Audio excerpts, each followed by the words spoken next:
This is an ad for BetterHelp. The time to fix your budget is before you're in debt, and the time to deal with stress is before it becomes a crisis. Talking to someone can help you find a path forward. Go to betterhelp.com/Ramsey to get 10% off.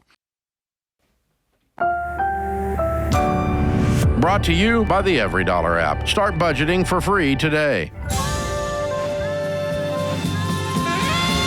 Normal is broke and common sense is weird. So we're here to help you transform your life. From the Ramsey Network and the Fair Winds Credit Union Studio, this is The Ramsey Show. Rachel Cruze, Ramsey personality, #1 best-selling author, co-host of the Smart Money Happy Hour. My daughter is my co-host today. The phone number here is 888-825-5225. The call is free, and some say the advice is worth exactly what you pay for it. Liz is with us in Charlotte, North Carolina. Hey, Liz, what's up? Hey, how are you? Better than I deserve. How can I help? I'm calling because about 3 years ago, I had discovered that my husband had amassed a pretty substantial amount of debt, just kind of a combination of bad decisions, bad luck, overspending. And I had kind of stupidly let him, he was bringing in most of the money. I had let him take control. So about 3 years ago, I started managing our finances, and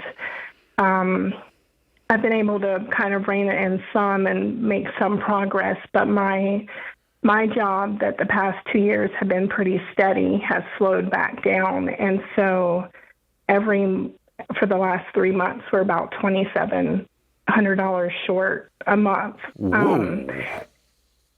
I know. And I don't really know what to do because I've put our household expenses to nothing. I've gotten rid of the only two things I could still get rid of are our home security system, which is $25 a month, and then house cleaning for my mental health. But other than that, I've gotten rid of extras. So how much debt is there? Probably right now about $200,000. Okay. All consumer debt, Liz? It's he took out a HELOC. There's some credit card debt, 2 car payments. Oh, what do you owe on your cars? Between the two of them, $48,000. Break them down to him for me. His truck is about 18, and mine is like 33 or so. Mm-hmm. And what do you make a year, and what does he make a year? He makes, with his bonus, about $160,000 a year. Mm-hmm. My job varies. I work on an as-needed basis for a law firm. So the past 2 to 3 years, I made about $90,000, but I'm probably tracking this year what it had been like the previous 5 years, which is 45. Okay, so what you gave me does not equal $250,000 worth of expenses. Where is this money going? What's your house payment? Our house payment is $1,900, and then we have a HELOC, which is $470 a month. Yeah, but that's only $2,500. That's only $30,000 a year, and you have a $250,000 household income. Well, I guess I'm factoring in all the debt, all the monthly payments we're making. Yeah, I am too. I don't get to $2,700 upside down. Your household income is $20,000 a month. No, No, it is. I mean, it's not your take-home pay, but your household income is $20,000 a month. 160 plus 90 is 250. That's $20,000. What hits your account every month, Liz? What do you actually have to work with after taxes? Right now, what we're working with is about $7,700 a month because I haven't been working. Where's the other $13,000 a month going? Are you still putting money? Are you still putting money? I know. She's not working. She's not at 90 anymore. She's at 60. She's at 45, and your husband's 160. Yeah, but but even at $160,000 income, are you putting money in a 401k still? He does. I don't. Well, you manage the money now. So, yeah, we are putting money in his 401k. Okay, yes. Okay. And what else is coming out of your checks other than taxes? Health insurance.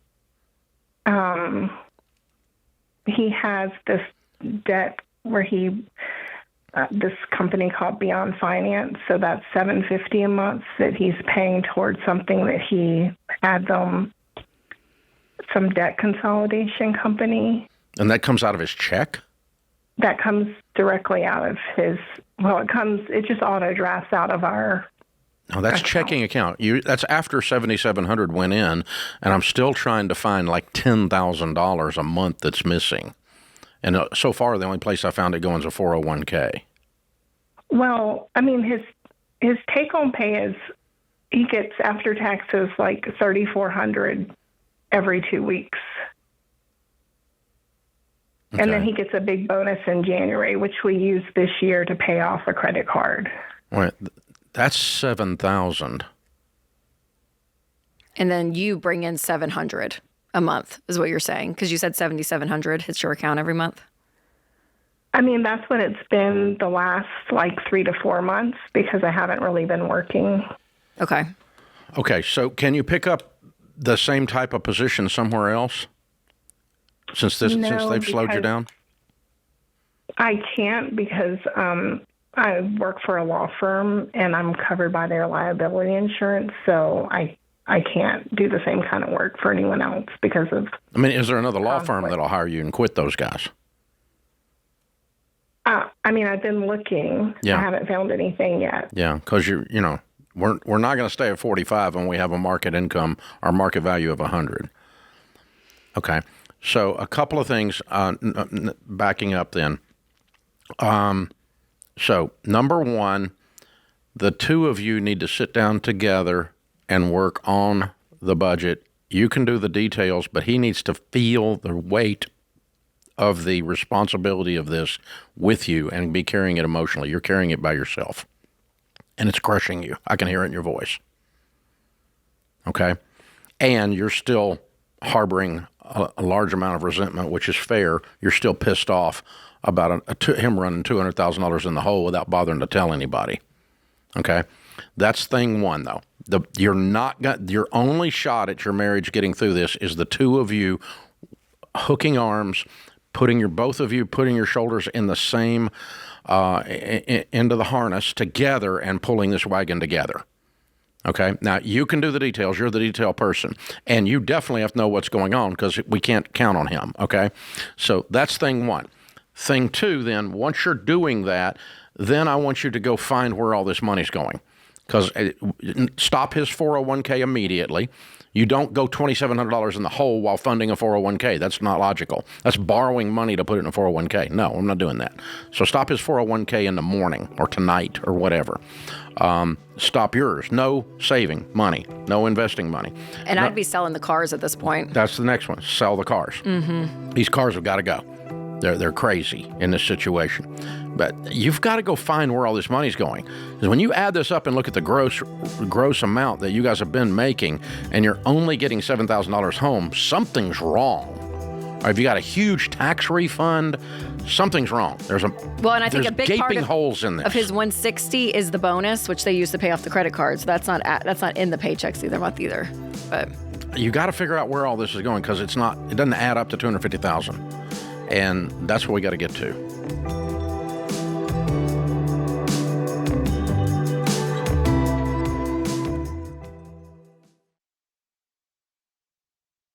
Okay, guys, let me ask you something. What would it take for you to switch your bank? Because if you're still earning next to nothing on your savings, you need to check out Fairwinds Credit Union. And I know what you're thinking. It might sound like a hassle. Moving your direct deposit, updating bills, getting a new debit card feels like a lot. But here's what most people don't realize. Staying where you are could be costing you hundreds of dollars every year. Y'all, the average savings account pays less than 0.5%. So let's say, for example, you got $20,000 saved. You might earn around $70 a year. But with a Fair Winds high yield savings account earning 3% APY or more, that same money could earn you over $600.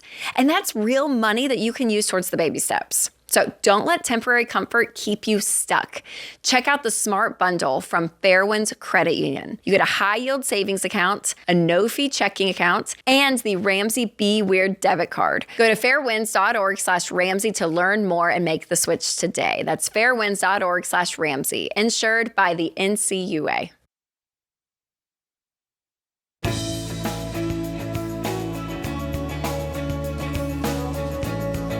Jay's in Oklahoma City. Hi, Jay. How are you?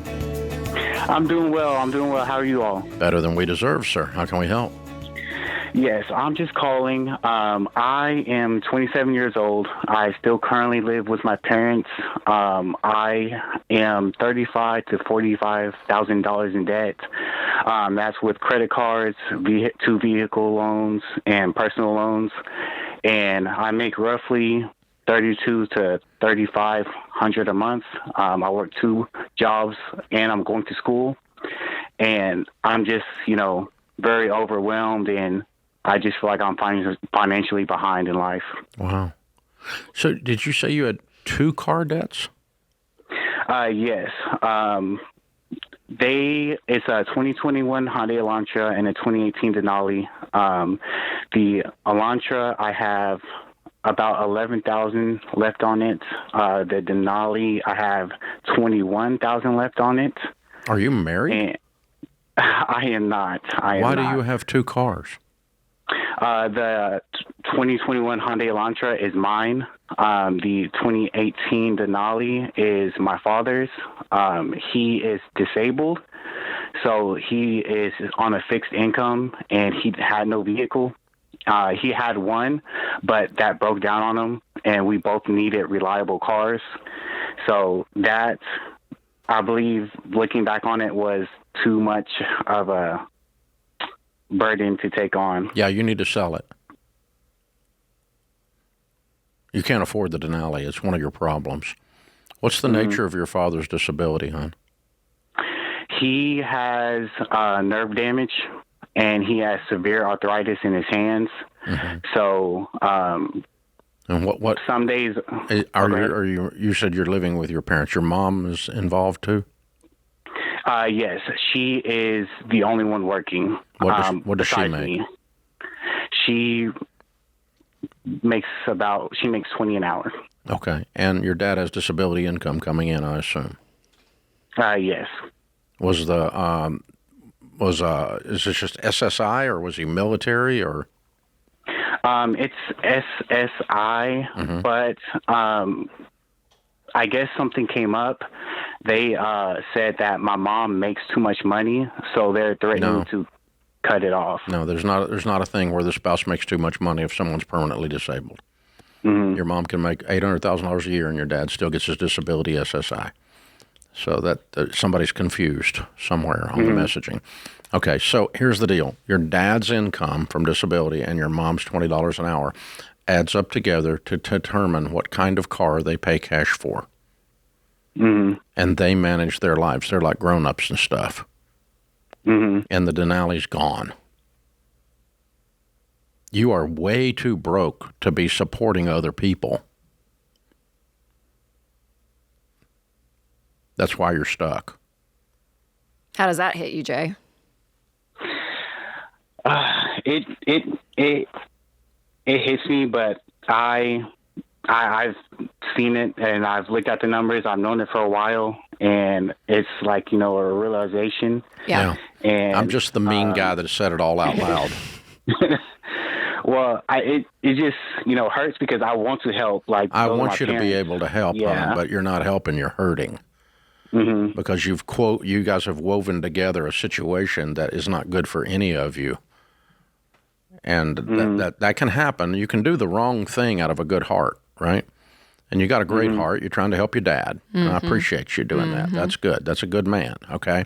Trying to help your mom. And you're living there, so you feel like you owe them because you do. That's okay. I get all of that. That's fine. But basically all the debt you're feeling are these 2 cars. Yeah. I mean, that's basically all of it. If you Jay. didn't have the Denali payment, your life all of a sudden starts working again. Mm-hmm. Yeah. And so, yeah. And then we begin to work extra like a crazy man and clear up the credit card debt, clear up your little $11,000 car debt. And you can be debt free in, gosh, about a year. Mm-hmm. But because you don't have any overhead, you're not paying rent, right?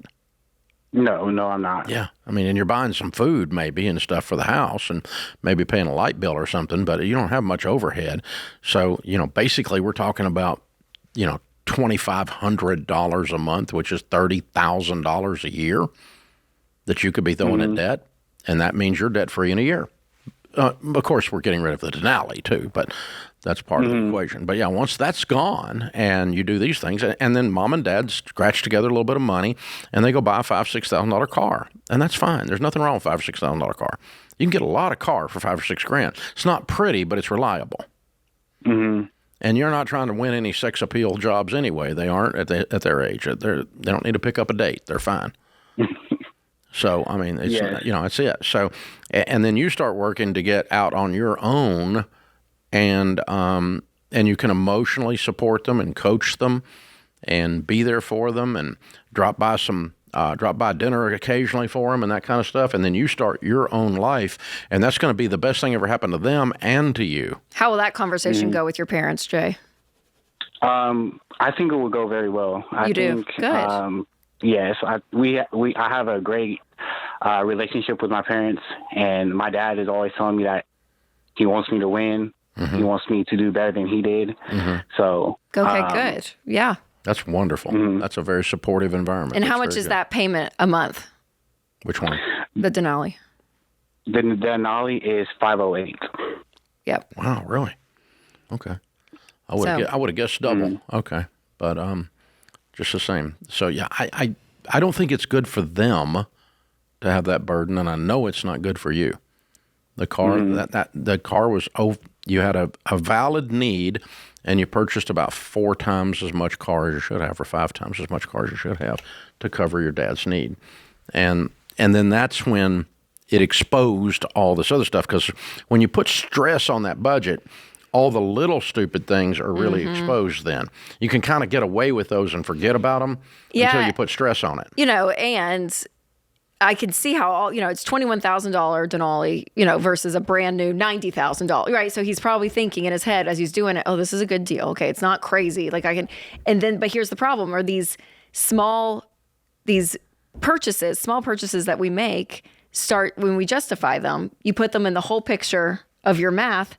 And a $500 car payment making, what was it, $3,500 a month? Yeah. That's what he said. Yeah. Yeah. $40,000 a year for a $20,000 car. Eating away. Yep. With another $11,000 car. And another $11,000 car and credit card debt. Yeah. So that's what you got to do. So hang on, Jay. I'm going to send you a copy of the book, The Total Money Makeover, that shows you exactly how to do the baby steps that we talk about here. And we're also going to sign you up for Every Dollar, for our budgeting app, and it'll hold your hand as you walk through this process. But beans and rice and beans, and what'll happen is you'll get a new level of energy when you have a clear path and you can map out, I'm going to knock that debt off, and then I'm going to knock that debt off, and then I'm going to knock that debt off, and then by this date I'm going to be completely free, and then I'm going to save my good 3 to 6 months down payment, and by somewhere in that timeline is when you decide you're going to move out on your own, and all of these things come together. And you get out on your own and you're debt free and you got $10,000 in the bank, you're a different guy. It puts you in a whole different world. And what's wild is all that can happen in 18 months. Less. Being debt free and saving up $10,000. Yeah. Yeah. Oh, yeah. You're right. You're right. Good point. Yeah. That and only 18 months. And think about where you were 18 months ago. About right here. So nothing changes until something changes. So hang on, we're going to send you a copy of the Total Money Makeover and get you moving here, my man. Get you moving. So, Rachel, I would say that in 30 years of doing this, that a high percentage, and I'll call it maybe even 90% of the people that are struggling with money issues they're either struggling with their spouse or they're struggling with some other family members. with money. There's a relational component. 9 out of 10. There's a negative relational component to about 9 out of 10 people that are having money problems.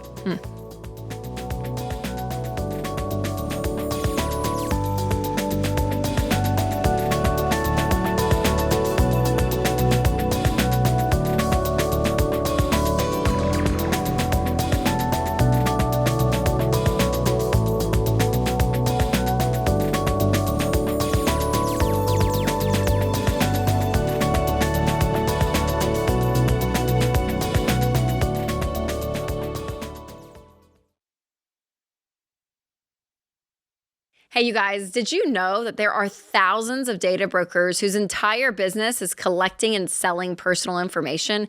Things like your home address, your phone number, and even your relatives' names. You guys, that is just crazy, but that is why I use Delete Me, because those companies pull information from public records, social media, and all kinds of other places. Then suddenly, all that information shows up on random websites. And removing it yourself means going site by site, filling out forms, and hoping they actually take it down. It takes hours, and then it can even pop up somewhere else again. But Delete Me's team of privacy experts removes your personal information from hundreds of those data broker sites. And within a week, you'll get a report showing what they have found and what they have removed. And they keep scanning and cleaning up your data year-round. So take back control of your privacy. Go to joindeleteme.com/Ramsey and get 20% off your annual plan. That's joindeleteme.com/Ramsey.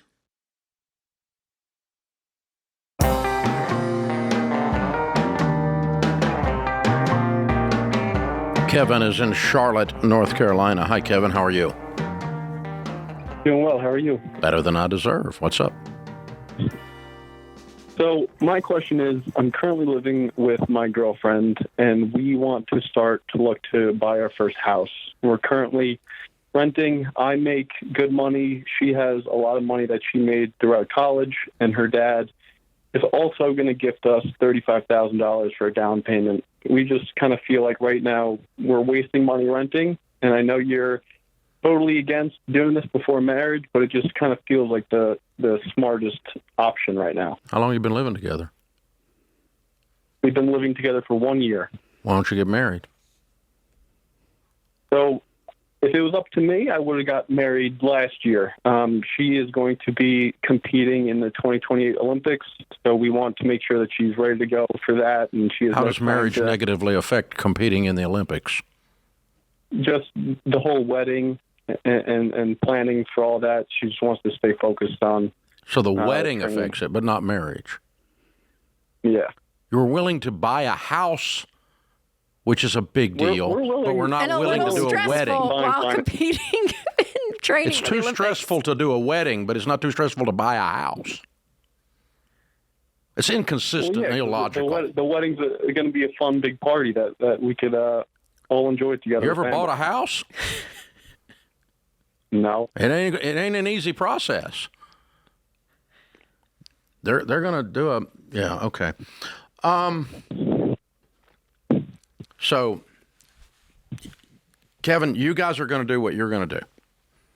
And I'm not sure why you called us, because you knew exactly what we were going to tell you.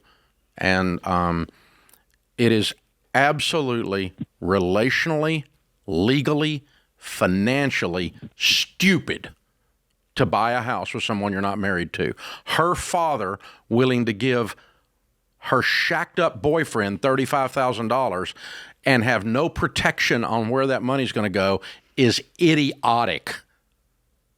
That's just dumb. Okay? No way he should do that. Because here's what could happen, okay? Both your names are on the deeds, and you decide, I'm leaving because I don't like Olympians, and I'm going to go do something else with my life. Now, she's got the whole thing, but he can't get his money or her money out of this thing because they can't even find you. These are the calls we get on the show. But that's never going to happen in your case. Yes, it is. Crazy people do crazy stuff all the time. It's why we have a show. And it's compelling radio. It's compelling calls. So please don't do this. So what would I tell you to do if I were your friend? And I am your friend, even though I'm fussing at you. Because I don't want you to do this for your own sake. I don't want you to be one of those callers that has a horrible situation and you have to call me back and try to unweave some barrel of fish hooks you got yourself into.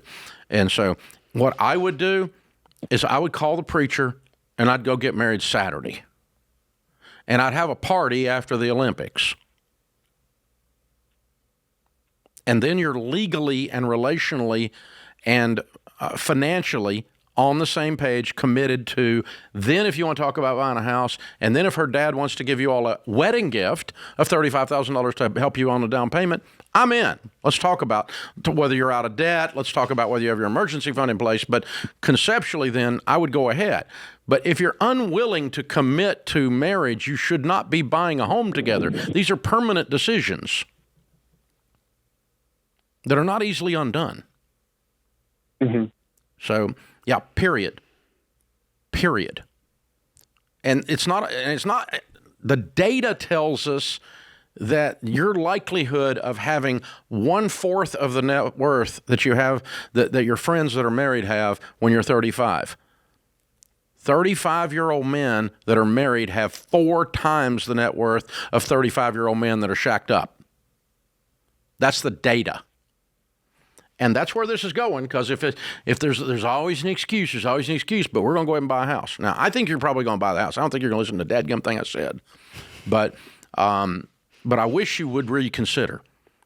And I wish you'd play this back for her dad where I called him an idiot, because this is just dumb. He's trying to do a nice thing for his daughter, and he thinks you're a good guy. Sure. And he's trying to be a good dude, and he hasn't thought through the unintended consequences of this, which is this crap only works when everything goes right. If anything goes wrong, she's screwed in this scenario. And she don't want to be in that. And you want to love her better than that. So we're going to see the preacher Saturday. That's Saturday. Your Southern this uncle, Saturday. Kevin. That's your Uncle Dave coming out. That's your Uncle Dave loving you. Because I don't want to talk to you when you're 30 and you've had all this struggle in your life because you've got things out of order. Yeah. And it screws up everything. And the number of people we get in here in your situation. And you knew this before you called me. So you walked into the Bear's Den and said, "Hey, Bear, will you eat?" Yes, we will. So we love you so much. We're always going to tell you the truth and forcefully to try to get you to do it. So I want you to win, honey. And, man, obviously the girl's a great girl. I mean, an Olympic champion. Wow. I mean, you get to compete in the Olympics. You got some serious stuff going on. That's neat. So this is a great find. You probably ought to, make sure this gets wrapped up before she slips away. I was going to say, or she goes to the Close Olympics the deal, and sees man. Olympic man. Not that you aren't, Kevin, but yeah. She said she's the one wanting to put it off, but she's tying it to the wedding and the stress of doing the wedding. Yeah. But buying a home is stressful. Selecting a home is stressful too. The quality of your life, the quality of your relationships, when you have commitment together, when you know it's going to happen anyways. And you start creating a life together, there starts to be balance, give and take. All of it, there's so much data coming out that there is an advantage to it, to being married. And you add the finances on top and doing something like purchasing a home together. I mean, by the time you get to 50 years old, folks, the numbers are staggering. You ladies, you have 14 times less net worth when you're 50 years old if you've shacked up than a married friend of yours. 14 times less money. That's the reality. Men is 5 times less money at 50 years old. Married men long-term live 7 or 8 years longer than unmarried men. Now, John Deloney and I were discussing that piece of research. He's convinced it's because our wives keep us from doing stupid things that kill us. Yes. Yes. Are you going to eat that? We are the logical people. Are you going to eat that? Are you going to wear that? David. Yeah. Passive-aggressive questions coming from a Southern belle. There you go. But yeah. But I'm convinced this is real. Well, and ladies live longer too. You have a 20% higher possibility of surviving a cancer diagnosis if you're married. And And the stats on, what is it? Is it fulfillment or happiness within the marriage? Yes, happiness. Before living together, before marriage even. Yep. So the whole generation shift has been, we live together first. And actually the data is coming out against that. On a happiness front. Versus like playing house together, like we are married and we're not, because from the psychological perspective of the deep commitment that you Right. have for protection. And that's Arthur legally Brooks' and all happiness, of the that. happiness yes, all professor. of that. I Yeah. mean, yes, it is all wrapped in together. And again, it's the not research is what the culture's doing. I know it's not the norm, but that's what's coming out. So Here's a good idea too. More people live together now than that aren't married than live together that are married in America. For the first time ever, that happened about 10 years ago. The shift is so more people are shacking up. So I'm pissing a whole bunch of you off right now, but the more people are shacking up than are married today. But here's the thing you got to keep in mind. Okay. Divorce rates at an all-time high, and if that's the case, then the splits that aren't divorced are at an all-time high. We know those things are there. So what you got to figure out is, what do most people do in a world where very few people are successful at any area of their lives? And figure out what normal is and run from normal. Normal sucks. You don't want to be normal.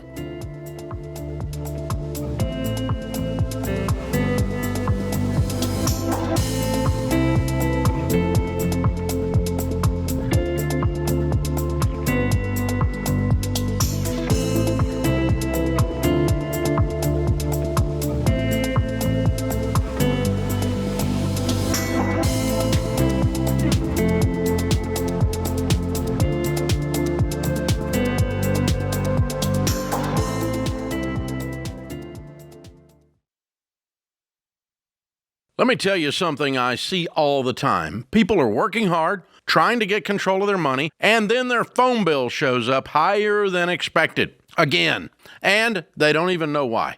That's why I want you to switch to Boost Mobile. Here's the truth. Your phone bill should fit your budget, not the other way around. Your wireless company is counting on you just paying it without asking questions. With Boost Mobile, you can unlock big savings compared to the so-called big guys. Bring your phone, keep your number, and pay just $25 a month forever on their unlimited plan. No contracts, no confusing fees, and that $25 price is locked in forever. And if you're skeptical, that's fine. Boost Mobile backs it up with a 30-day money-back guarantee, meaning you can try it without feeling trapped. So stop overpaying for something you use every day. Go to boostmobile.com/Ramsey to make the switch today. That's boostmobile.com/Ramsey. $25 forever requires customers to remain active on Boost Mobile Unlimited plan.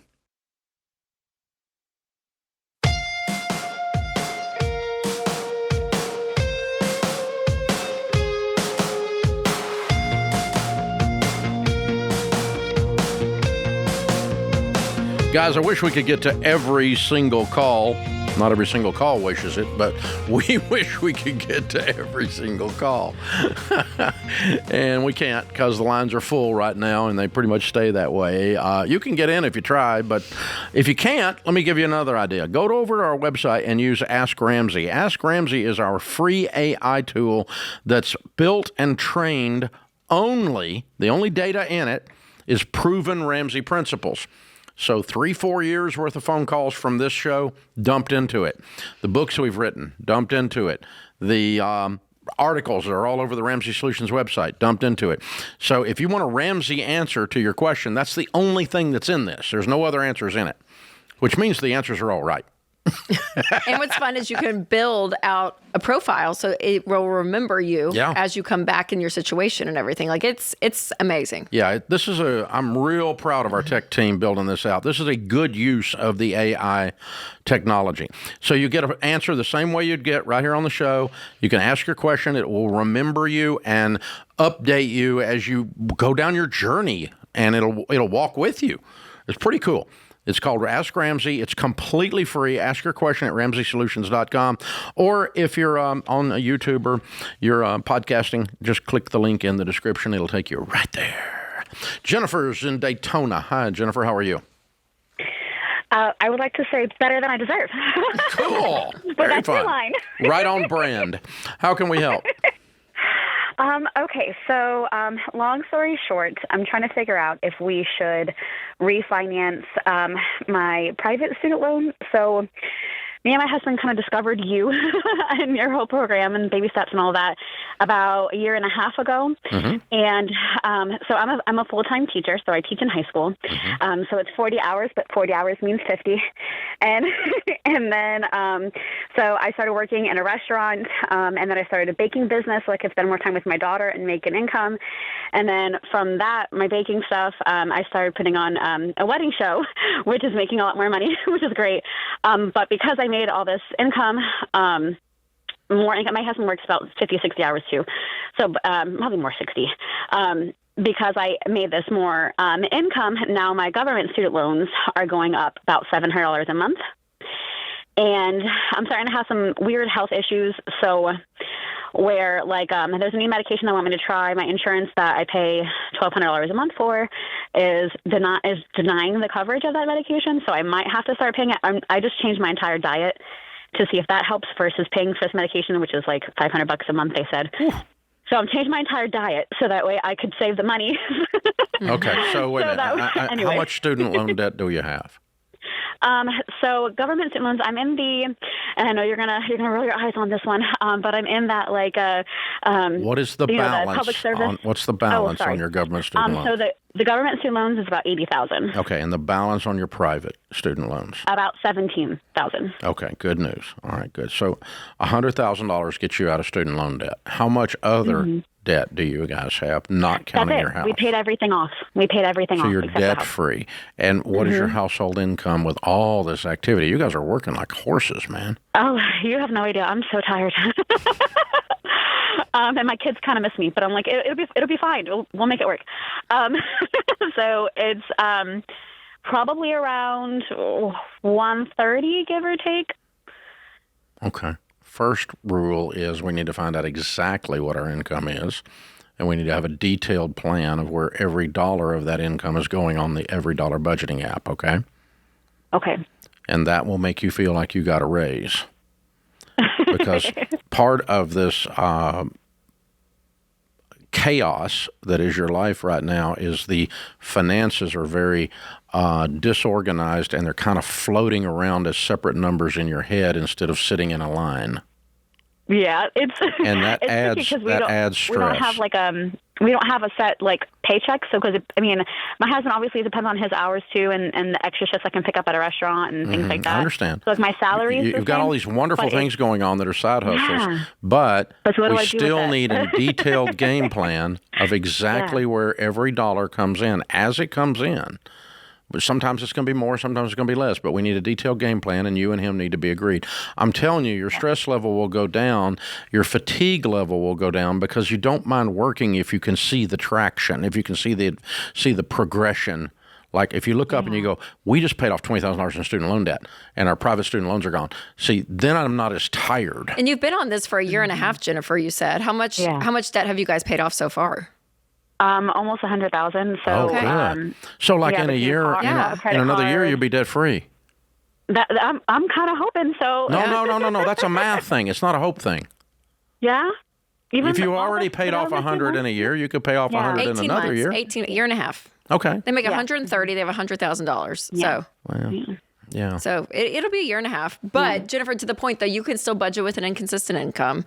You guys just every month kind of guess and just say, okay, here's what we think we're going to make. And when the 15th hits and it's a little bit less, you just lower that income, which means you already have planned out which categories you're going to lower or what's going to be cut out of the budget for the remaining part of the month. So we're not putting as much on the student loan is all it is. Fair. Yeah. All you're going to be doing is putting everything on the student loan, and how much you make up or down is going to be more on the student loan or less on the student loan that month. That's all it is. That's the only variable in this. But it helps you stay within the margin of your food budget, your out to eat. Yep. All the extra stuff that just ends up kind of slipping away that can add up to a couple $100 a month, which makes a dent in this debt over a period of time. Okay. But it is that kind of strict budget. But you guys have been doing it.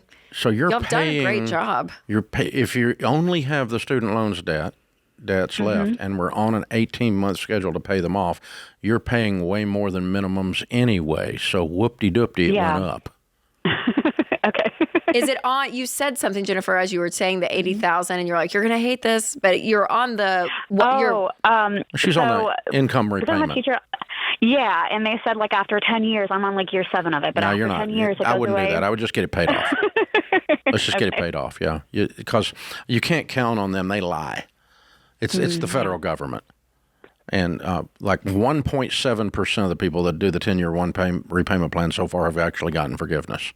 It's nobody gets it because it's so screwed up and bureaucratic and messed up that I'm gonna be the one. Yeah, you're not. Don't do it. Just get it paid off.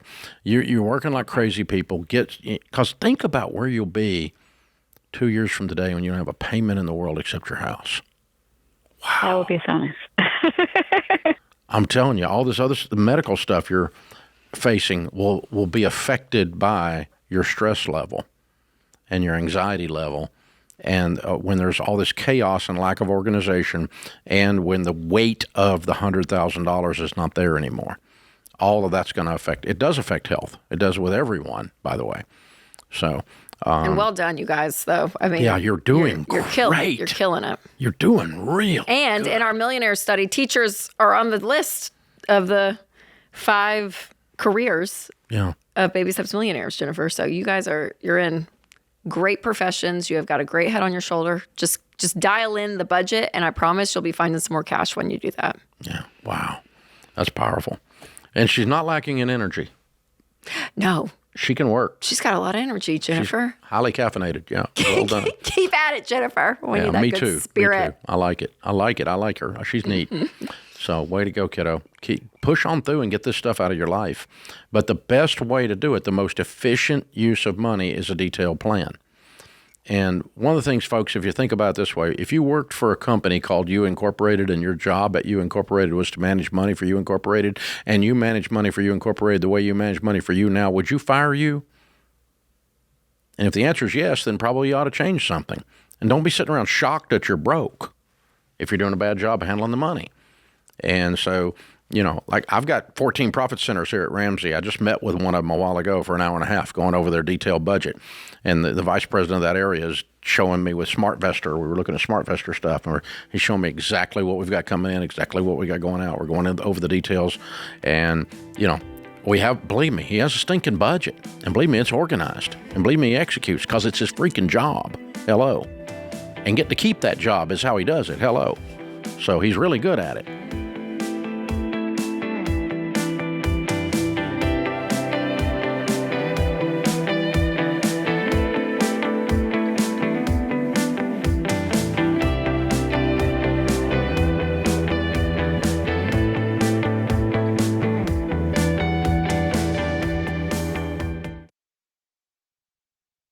If you're waiting for the perfect interest rate before you buy a home or refinance, that moment may never come. That's why people should talk to Churchill Mortgage, because rates move every day. And when rates drop, buyers flood the market, which means more competition and higher home prices. Smart buyers know they can't time the market. They move with a strategy. Buy the home you can afford now and refinance later if rates improve. Churchill helps you understand what you can actually afford, not just what you qualify for. And with their certified homebuyer program, you can get fully underwritten before you shop, so you can make moves faster and make stronger offers. And right now, Churchill has a special offer only for the Ramsey audience. Go to churchillmortgage.com/Ramsey offer to learn more. That's a special website. Remember this, churchillmortgage.com/Ramsey offer. This is a paid advertisement. The Churchill Certified Homebuyer Program is available for qualifying borrowers and select loan types only. NMLS ID 1591, NMLSConsumerAccess.org, Equal Housing Lender, 1749 Mallory Lane, Suite 100, Brentwood, Tennessee, 37027.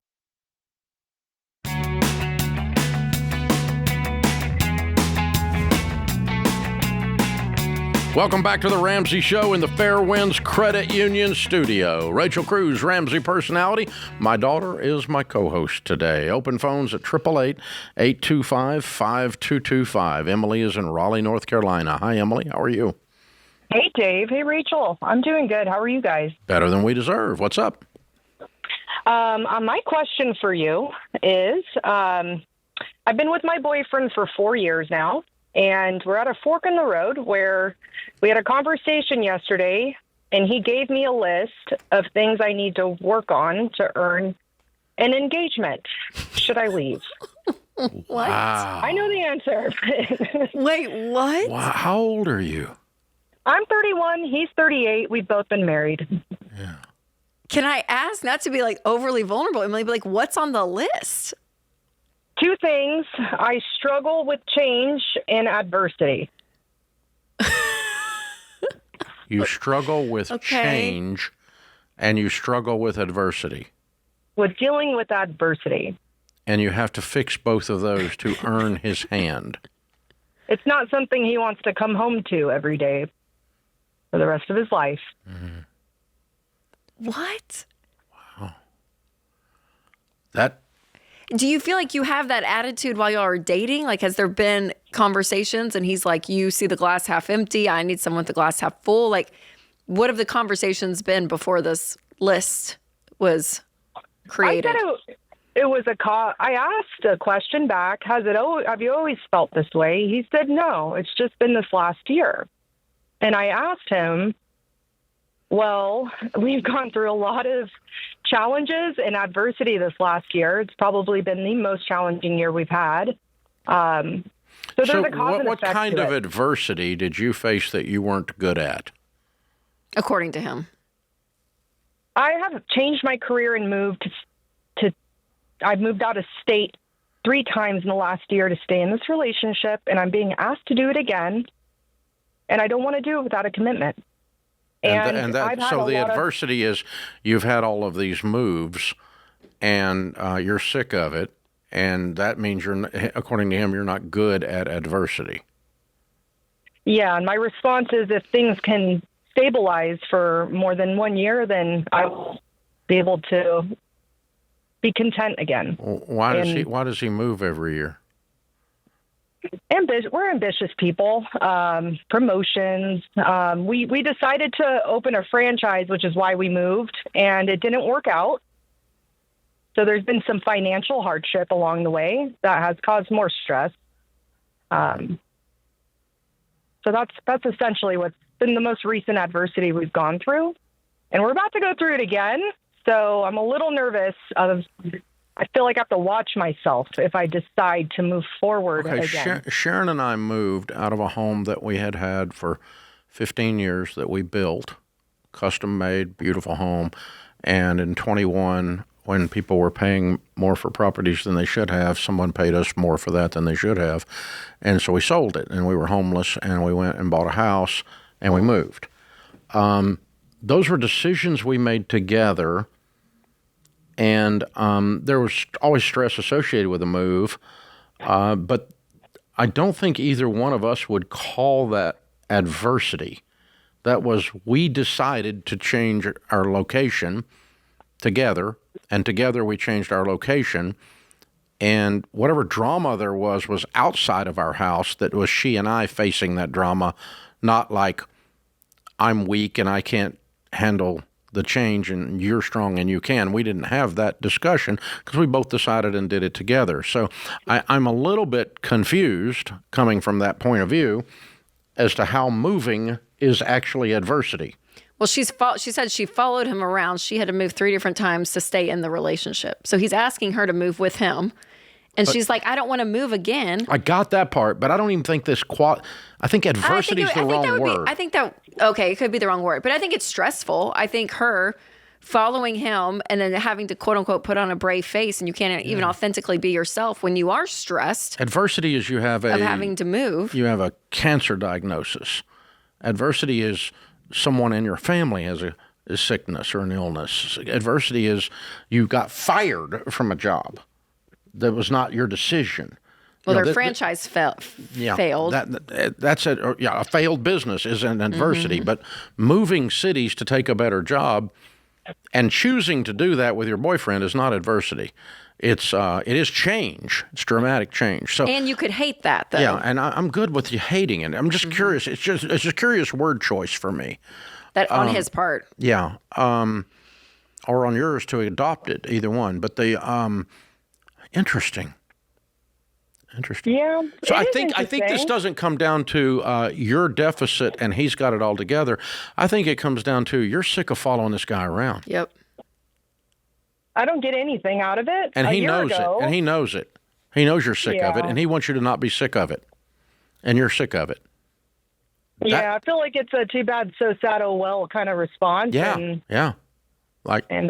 I'm just, it's just a fork in the road in my life. So I'm just honestly listening to you guys every day, and that's heartbreaking, Emily. I'm sorry. I mean, you've been with him for 4 years, right? But I mean, I think that's hard. The truth is, just listening to you, you're not an immature little girl. You're a grown woman that's got strong intellect, and you're articulate, and so I think when he said this, you already made up your mind. You just wanted to hear us say it too, that it's weird. So I'll say it. It's weird. That's a weird request. If you had a daughter and her 18-year-old boyfriend said, you have to do these 3 things to get married to me, you would tell your daughter, run. I'd be like, here's my list for you. Yeah. Chad, you need to change these Head things out the too. door, Bubba. Chad. Yeah. Let's change your commitment issues. Yeah. Chad.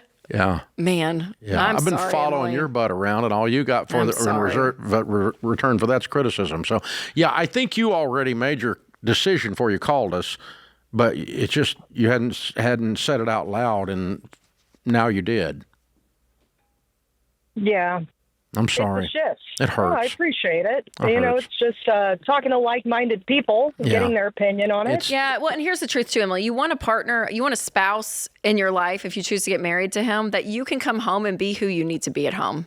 And again, and I get that, like, some, people complain in marriage, like so-and-so complains all the time, but there's a level of authenticity of, like, I need to just, like, unload right now. Like, I'm so stressed, and I need you to partner with me in that and hear that in me and empathize and ask questions, be curious, like, do this life with me, not that I have to image manage in front of my spouse. Do you know what I mean? Like, that's going to be an exhausting life. Yeah, I have to do this to earn. Yes. This is a conditional love versus unconditional love. Yeah. And I'm sorry. And we're getting your side of the story. And I'll say more and more now, we get DMs from the person on the other side of the story. You know what I mean? And you hear. So let me tell you, you can DM if you want to DM, but you did leave your girlfriend of 4 years who followed you in 3 different cities feeling this way. Even if you didn't say it that way, you left her feeling like you said it that way. So you still screwed up. Emily, I'm sorry. Yeah, sorry. That's awful. People do like change, by the way. When it's changed for the better, they love it. You ever bought a new car? It's exciting and fun. It's change.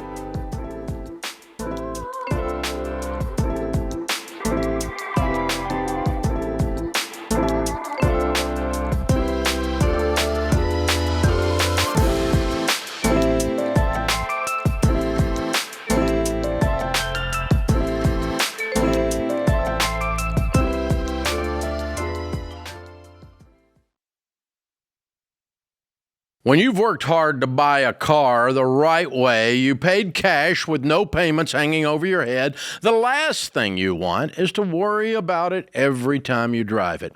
That's why we trust Christian Brothers Automotive as the official auto repair partner of The Ramsey Show. See, most people don't stress about their car because it's older. They stress about it because they don't know what's happening under the hood or trust the people that are working on it. But Christian Brothers Automotive uses digital vehicle inspections. You can actually see what your technician sees and know what's urgent and what can wait. Plus, Christian Brothers stands behind their work with their nice difference warranty, 3 years or 36,000 miles, whichever benefits you more. So if you want real peace of mind with the car you worked hard to own, go to cbac.com/Ramsey. Use the promo code Ramsey and you'll save 10% off your visit, up to $250. cbac.com/Ramsey. See store for details.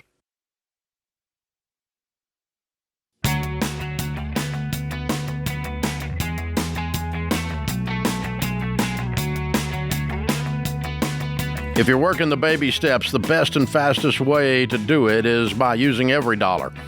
It's more than just a budgeting app. It is the Ramsey plan built right in. You track your progress, you get personalized recommendations and coaching for your situation that will help you free up more money, work the plan faster, get out of debt faster, become wealthy faster. It's like having one of us walk with you every single day, showing you the next right step and holding you accountable.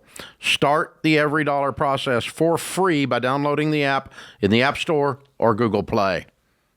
Thomas is in Phoenix. Hi, Thomas. How are you? Hi, Lisa. Hi, Dave. I'm doing well. Good. How can we help? So I have just finished baby step 2, and I'm 52 years old. And so I'm doing steps 3 and 4 right now. And I just wanted some guidance on whether I should focus more on investing or paying down my mortgage once I get 3 accomplished. Okay. And I got numbers. All right, cool. We teach to do baby steps 1 through 3, which is $1,000 saved, then out of debt, everything but the house. And then 3 is a fully funded emergency fund with great focused intensity. One of those things at a time until it's accomplished. So you should not be doing anything on 4 until 3 is done. And you probably can do that in just a month or two. So, or maybe in 10 minutes, I don't know. But call baby step 3 completed. Then we change from scorched earth intensity, like running for your life intensity, to intentional.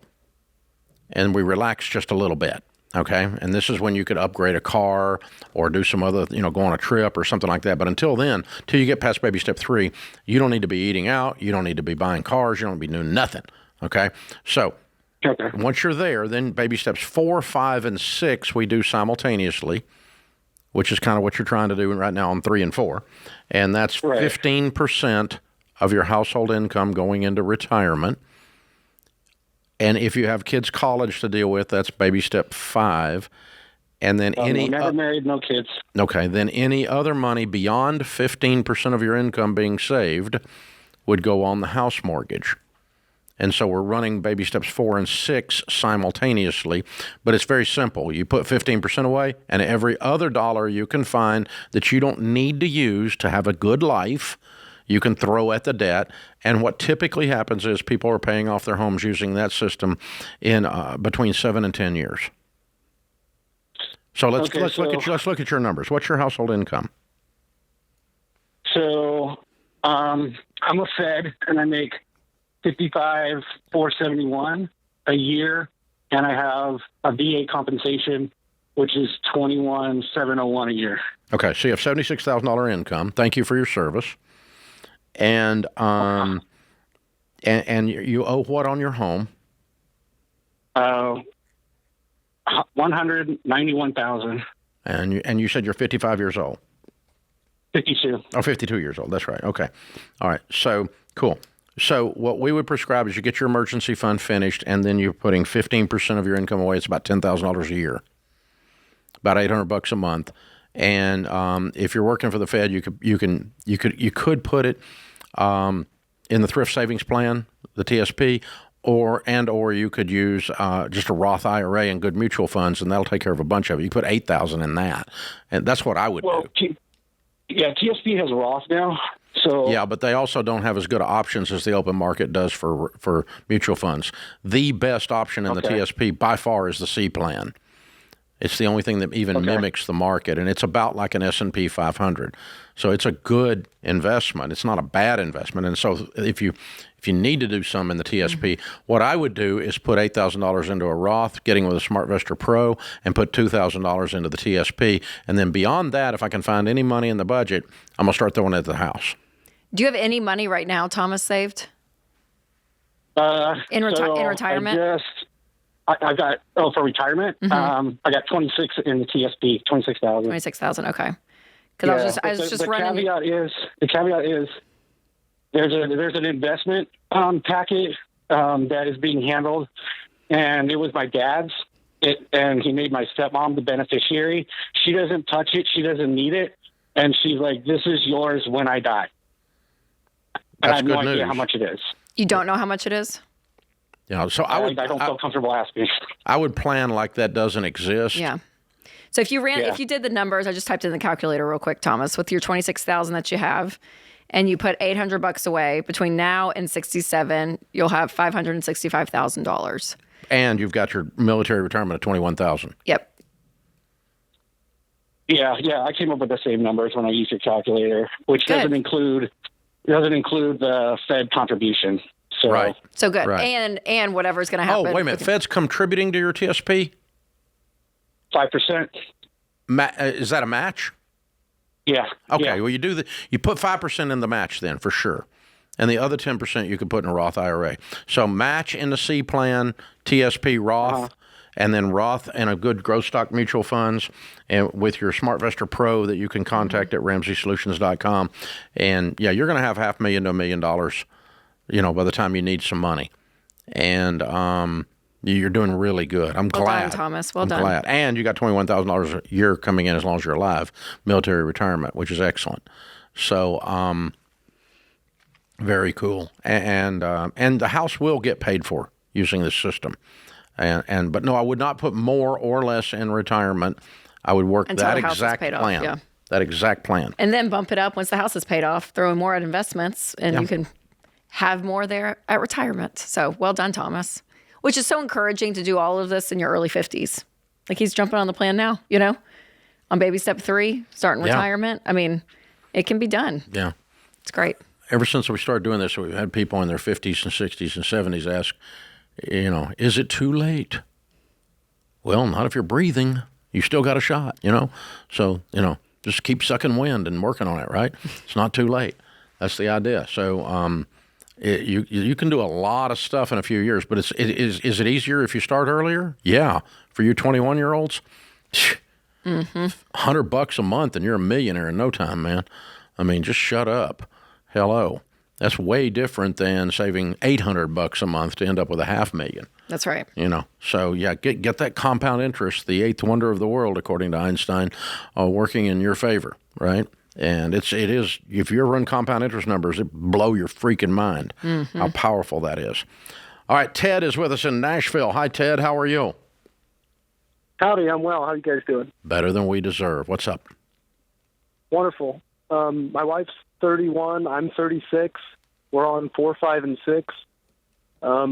We owe about $328,000 on a house that's worth about $550,000. We have about $300,000 saved currently for retirement. Way to go! And I'm about 6 years away from being eligible from collecting my pension and retiring from the military.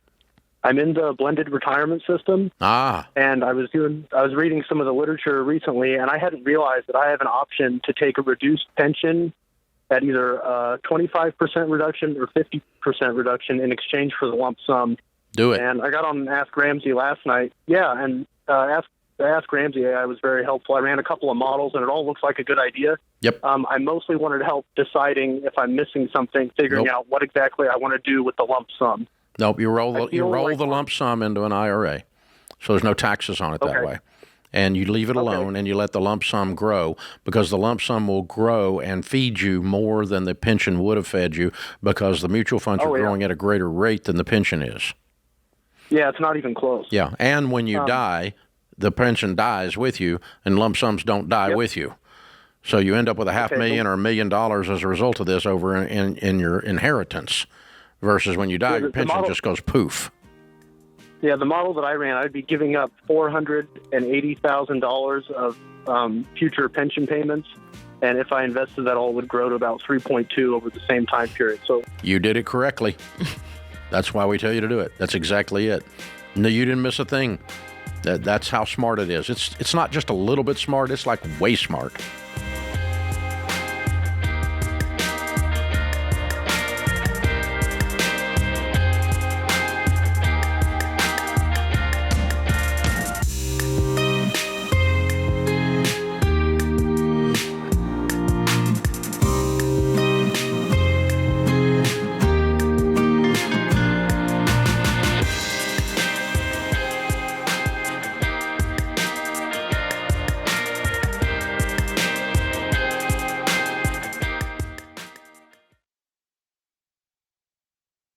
Dave, we got a lot of calls on this show where life happens. One day someone's healthy, they're working, providing for their family, and then a curveball hits. We hear it all the time. A car accident, a cancer diagnosis, a heart attack, and suddenly everything changes. Yeah, and that's why you've always said that having term life insurance from Xander is essential, because it protects your family if the worst happens. Yeah, that's right. You need 10 to 12 times your income in coverage. No gimmicks, no whole life junk, just straightforward term life protection. But there's another piece that people often overlook, and that's long-term disability insurance. Yeah, it's important to understand the difference between them. Life insurance steps in when you die. Disability insurance steps in while you're alive but can't work. So it replaces a large part of your income so the bills still get paid while you get back on your feet. Now, if your employer gives you free disability insurance, great, take it. If it's discounted there at a better price, take it. But if not, Xander can help you find the right plan. Whether you're single or married, it's not optional. If you're going to be out of work for a while, then you need to make sure the money's still showing up. And that's why Xander is our go-to. They make it super simple to get the right coverage at the best price, no pressure, no upselling. I've trusted Jeff Xander and Xander Insurance for over 25 years, and so has my family. So don't wait. It's fast, it's easy, and it could make all the difference. Go to Xander.com or call 800-356-4282. Protect yourself, protect your income, protect your family.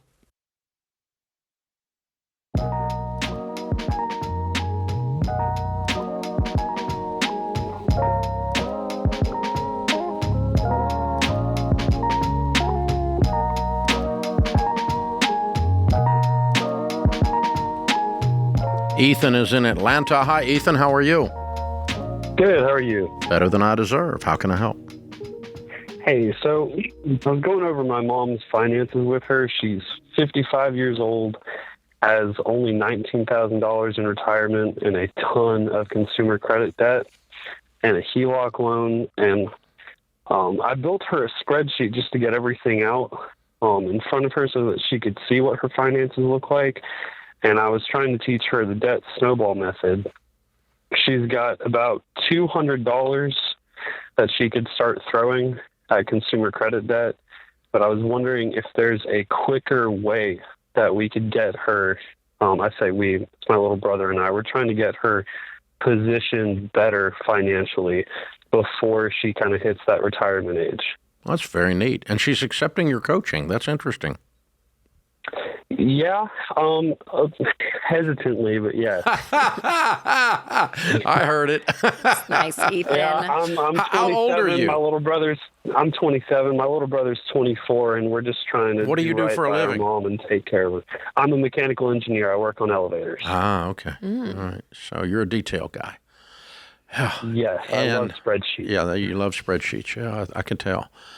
And you're a good son. You're really helping her. That's awesome. And I appreciate that you're guiding her on that. What is her income? So she makes $20 an hour. So after taxes, her take home is roughly, she nets $2,500, but her monthly gross is $3,400. So about $41,000. What does she do for a living? She's a custodian at And where's your dad? Alden County.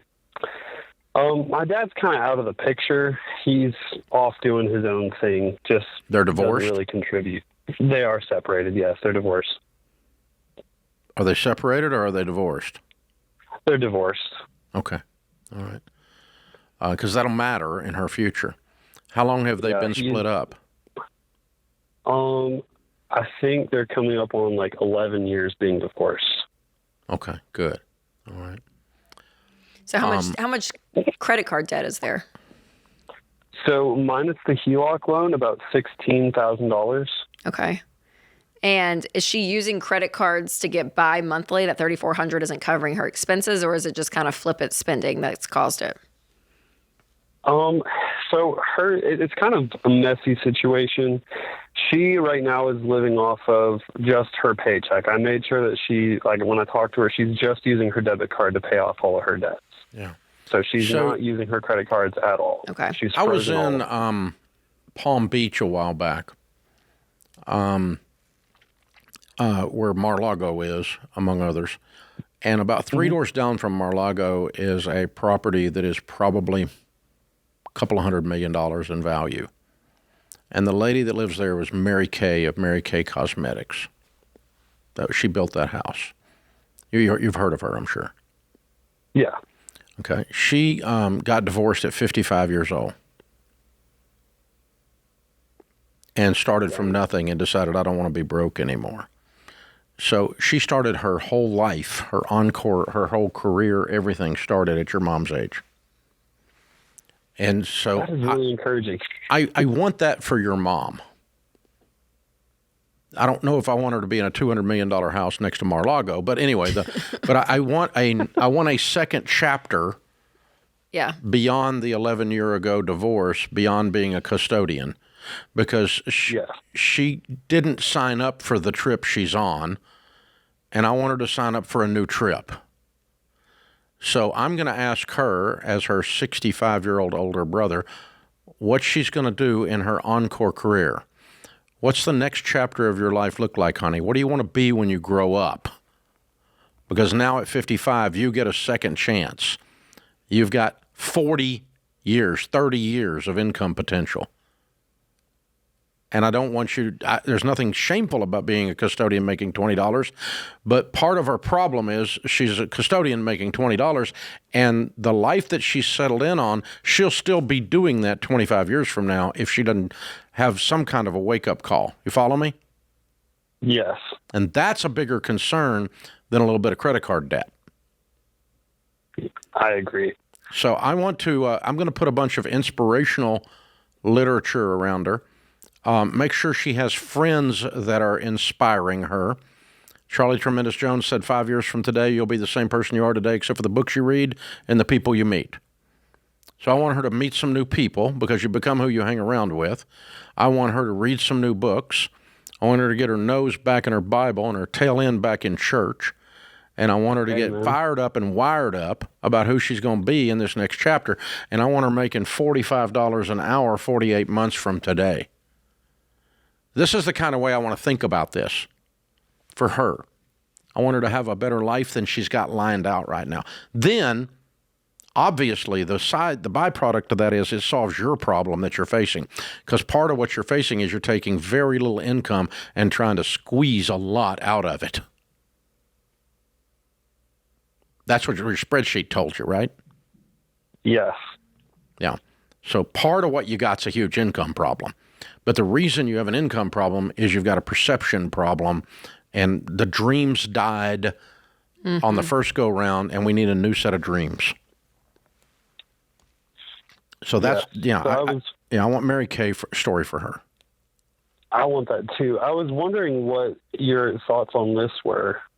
If she only has about $19,000 in retirement due to the way the company that she's worked for has structured it, it's really messed up. What if she were to take that $19,000 out of the 401k and obviously has to pay taxes on it and just knocks out all of her consumer debt, and then she's left with only the $34,000 on the HELOC, having to pay off that HELOC, and then that would make her cash flow about $1,300 a month. Yeah. If we don't do the other thing I was talking about, it won't matter. Right. Because she's going to struggle to make ends meet at $20 an hour. That's below the poverty level. She's going to struggle. Okay? Yeah. And it's going to get harder and harder and harder as she ages, because it's hard to be a custodian when you're 70. So, your feet hurt. Hello. Your back hurts. Hello. Yeah. And I wonder, even Ken's book, we could give her a copy of that, because there's a great Finding the Work You're Wired to Do. Yeah, because there's a great assessment in the back just to start jogging her memory of what she enjoys, right? Yeah. You find what you're good at, her natural bent that may has been squashed for years. I mean, who knows, right? Yeah. But just to get some ideas. Yeah, the divorce definitely did a number on her. Oh, sure. So yes. I want it steals your dreams. To encourage her with this, because when I showed her the spreadsheet, it deflated every kind of balloon she had, because she wasn't snowballing, she was paying extra. So I know I would not cash out the retirement, because I don't want her to have to pay the 10% penalty plus her taxes on the retirement. I would stop adding anything to retirement, and I would lean in and pick up extra jobs and start taking classes and do whatever we want to do for this next chapter. And then begin clearing the debt that way. But if we waved a wand and she had no debt, including her HELOC, and she's at $20 an hour at 55 years old, and she has no hope of that changing much except for a little bit of a cost of living raise every so often, and it goes from $20 to $20.45 or whatever, right? We're not prescribing a prosperous future with no debt. And so, your spreadsheet's not going to get fixed until you put more on the top of it. But yeah, keep working on it and keep encouraging her. But if I were in her shoes, I would spend 80 to 90% of my energy dreaming again and setting up my next career, and 10% of my energy trying to manage the mess that I'm sitting in. And I'm going to work my way out of this manure and go on to the next thing. The best revenge is success. So hang on, we'll send you a copy of Ken's book.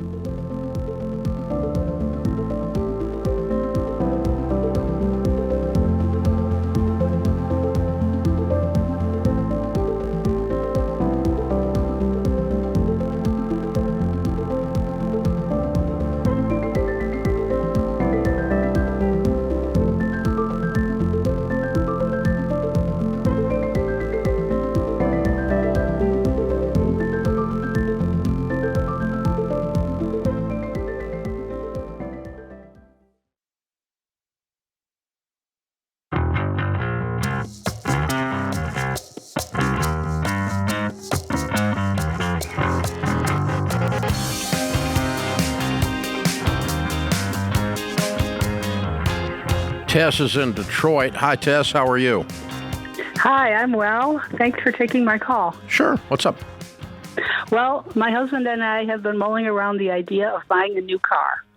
And we finally decided on one we might like.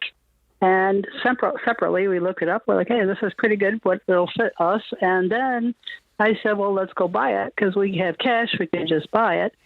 And he said, oh, they have 0% financing. Why wouldn't we do that? And I thought, I listen to the show all the time, but I don't really know. I would say you don't do it because you don't want any debt at all. But, correct. Oh, why wouldn't you, use their money? Yeah. Well, hypothetically, that would cause you to have more money or build some wealth because you did that. That would be the hypothetical. In other words, I'm paying no interest, and my investments are paying me. But the truth is, what ends up happening is it's not going to be a problem for you. You got plenty of money, I can tell. So it would not be a problem. Yeah, but you would lose money by doing that. No, you don't. You don't, because here's why. Two reasons. Number one, what car is it? What's the car? Well, I don't know if you like it, but we did. It was a no. What car is it? It's a Hyundai Santa Fe that we rented when we were in California. So we wouldn't have ever looked at that car, but it was a rental, and we're like, wow, this was really nice. It was a rental. They rented one and liked it, and then now they want to buy it. Oh, I see. Oh, it was a rental that made us decide this. I understand. Yeah, that's happened to me. Okay. And I also decided on some cars I would never buy after I rented them. But but the Jeep Wagoneer and the yeah, whew, bad car. I haven't looked at Hyundai's program, but every program I have ever looked at, the only way they give you 0% is if you pay MSRP. You pay full price. Okay. You pay sticker. Yeah. So 0% is not really 0%. So I bought a new Raptor Bronco the other day. Okay. It's a cute car. And I bought that car. That's the adjective you used for your car. I have a cute car. It is. It's cute. It's a cute. I mean, compared to my big truck, it's a cute little car. But it is brand new. And I called the dealer that I work with on Ford stuff when I'm buying it. Great people. And I just buy it for a few dollars over invoice. But do they do that for everybody? They do that for everybody because they get manufacturer rebates and kickbacks and 14 different things, and they make plenty of money on the car at invoice. So $500 over invoice, $1,000 over invoice, that kind of thing is fairly typical on a car like you're talking about, like I'm talking about, okay? And that's a lot less than MSRP, a lot less than is on the sticker. So 0% is not 0%. That's problem number one. Problem number two is we did detailed research with 10,000 millionaires, and the number of millionaires that we interviewed that told us that they became millionaires because they used 0% financing and you kept their money working for them was precisely zero. None of them do. Millionaires just don't do this. Okay. Right. I agree. I'm on this. Yeah. This is my I don't want a husband's, stinking car payment. rebuttal for him. Even if it's a 0%. I don't want a stinking car payment. And That's it's me. that simple. So, you win the argument. And it's an interesting discussion, but that's the two reasons. One is you're paying too much for the car, and so it's not really 0% because you really ended up, in a sense, borrowing the money at an interest rate. So, and then the other thing is that real people that have real money don't do this crap. And you've got real money, and that's why you stopped and said, I don't think so, honey. Yeah, and the problem is when you don't have real money and you still go into this, if you miss a payment or something goes off, sometimes they backtrack all the interest, and it's some absolute disaster. You can too. really get the terms that you have to abide by to continue to get 0% and to get 0% in the first place are pretty horrendous. So basically very few people by the time they get through all that at the dealership end up with 0%. And so it's a bit of a bait and switch to get you in the door and get you go, we'll get you in the finance office and then we'll get you a real loan, and that happens a lot because you got to have all kinds of, that's it. Don't do it. Michelle's in Sacramento. Hi, Michelle. Hi, how are you? Better than I deserve. What's up? Oh, good. Okay, I just had a quick question about shared bank accounts. So my husband and I have been married we're going on 8 years, and we have a shared bank account, and then we have a separate one through a failed business attempt, but it was a personal account. And he wants to keep that open and have my paycheck go directly to that.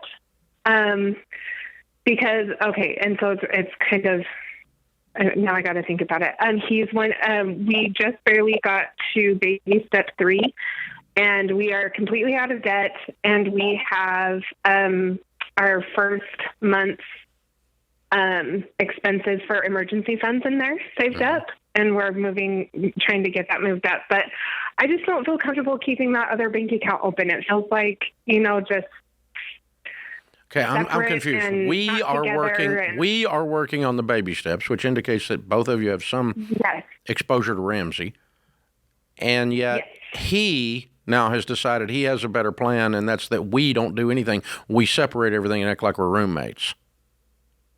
Yeah, kind of, but he's wanting, he still is giving me access to the family account and the groceries and all of that. Well, that's nice of him. He wants to. And it's not like he's. Why does he want to do it, Michelle? I don't understand his why. Keep it open and put your income in that. For what though?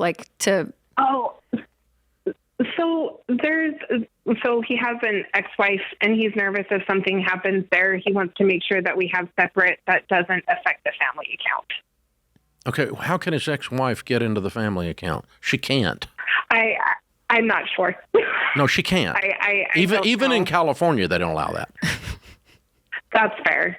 Yeah. So it's just kind of I don't know if it's him trying to be he's trying to think that it's like a safety thing or a backup safety thing or whatnot. But no, he and I have sat down and had a conversation about it. I said, I'm not comfortable with it. Yeah. I'm not doing it.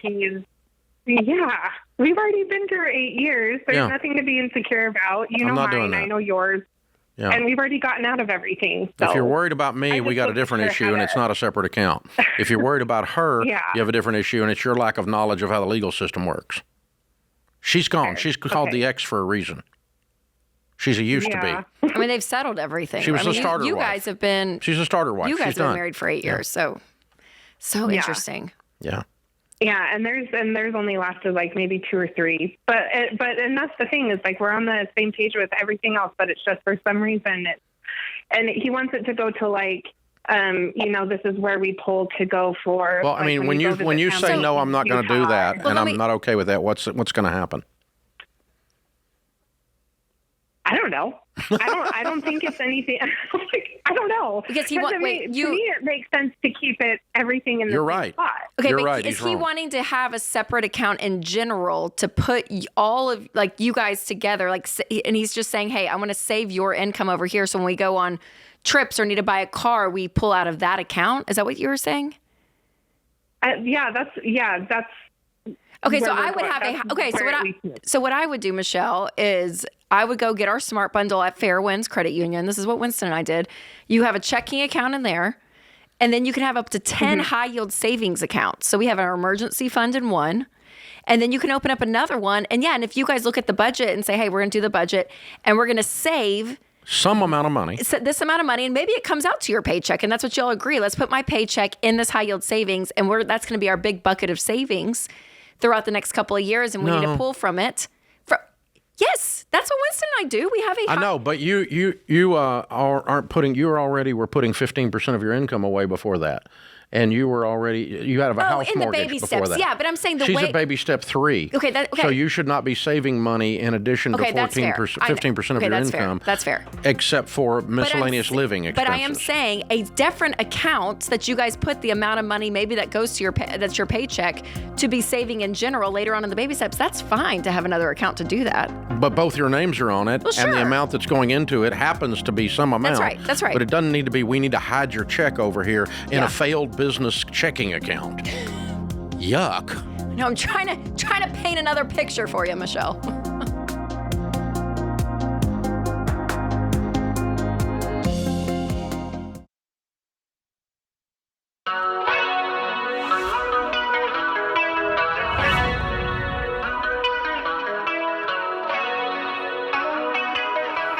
Welcome back to the Ramsey Show in the Fairwinds Credit Union studio. I'm Dave Ramsey, Rachel Cruze, Ramsey personality. My daughter is my co-host today. Open phones at 888-825-5225.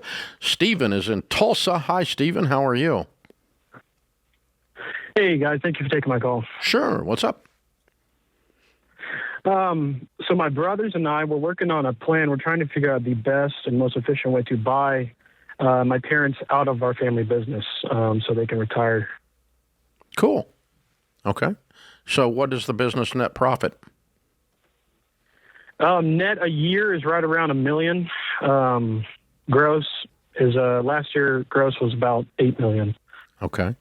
And what are they wanting to be paid? They haven't settled on a number. The company was evaluated at around $14 million. No, it's not. Not even close. Okay. $1 million profit company is not worth $14 million on any planet. So with 600 acres of land? Well, you might have a piece of real estate that's worth some money, but the company itself is generating $1 million. Right. And if you would be crazy to pay $14 million for that. So what is the land worth? Sure. Yeah, the land itself is the bulk of that. I'd say that's at least $9 million, $10 million. Okay, that'd be about right if it's $10 million. Yeah. So a company that's netting $1 million is probably worth about $4 million. Okay, and the land is worth $9 million. So you have two transactions. Is my point. You have a real estate transaction. I see. You have a real estate transaction and the purchase of the actual business. Because you can pick the business. What kind of business is this? Farming? Yeah, it's farming. It's a specialty crop. Okay. Farming. I was going to say you could pick it up and go do it somewhere else. That's not possible. Okay. But yeah. And do your parents own the land outright, Stephen? No, that's another thing. They several of the acreage they do own outright, but the majority of it has a loan on it. How much debt is against the $10 million in real estate? It's right around $2 million. So they have a good amount of equity, but yeah, okay. And a good amount of debt for a small company. Yeah. And yeah. Okay. All right. I'm trying to think how to structure this. All right, let's go back to the easiest one. Okay, the easiest one is the business itself, not counting the land. Okay. All right. If you were to give them $4 million for the property, or not for the property, value the property at $10 million, and we're going to give them $4 million. Then the way I would do that is I would tell you and your brothers to take a bare minimum wage for the work that you do. What is your position with the company? Operations manager. And what do you get paid for being operations manager? We each get paid around $100,000. Okay, so you can live on that. Yes, comfortably. Okay. So I would tell you to continue to take $100,000 each as your salaries, which nets the company $1 million. Am I correct? Yes. Okay. And I would give them the $1 million for 4 years. You get 100% of profits or 90% of profits for 4 years until we get to $4 million. If we have a better year and we have a great crop, we might get there in 3 years. We might get there in 3.5. But you're going to get out of there. You get a percentage of profits, the lion's share, the biggest portion of the profits, 90% or so, until you get to $4 million, Mom and Dad. That's how you buy them out of the business. Then we've got a $10 million real estate transaction to do. That's a separate transaction. That's much more complicated. Right. Because you take payments on $10 million out of your $1 million profits, and you don't have any profit anymore. Yeah. So this business is not viable. It's not a profitable business if someone came in and borrowed to buy the land and the business and borrowed $14 million. They would lose money. Right.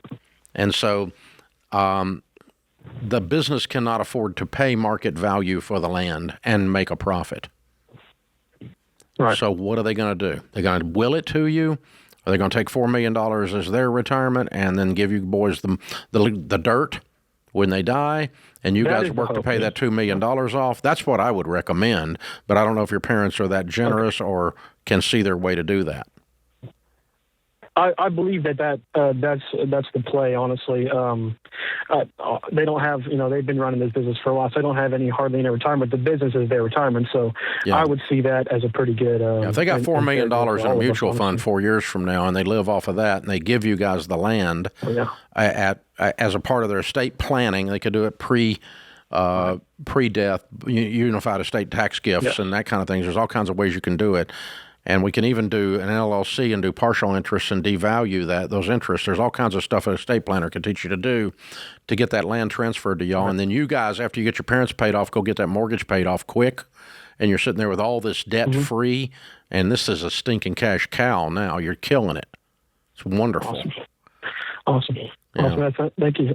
Thank you for your help. Yeah, that's what I would do. But if they want to be paid $14 million, I don't think you can do it. I think you'll go broke. He can't, but could they go out and get... They couldn't get... No one would give them that. Would do that. Yeah, is what you were saying. What you'd have to do is sell the land and sell the business. But you can't sell the business separate from the land because it is a specialty crop on that land. So they're inextricably tied together.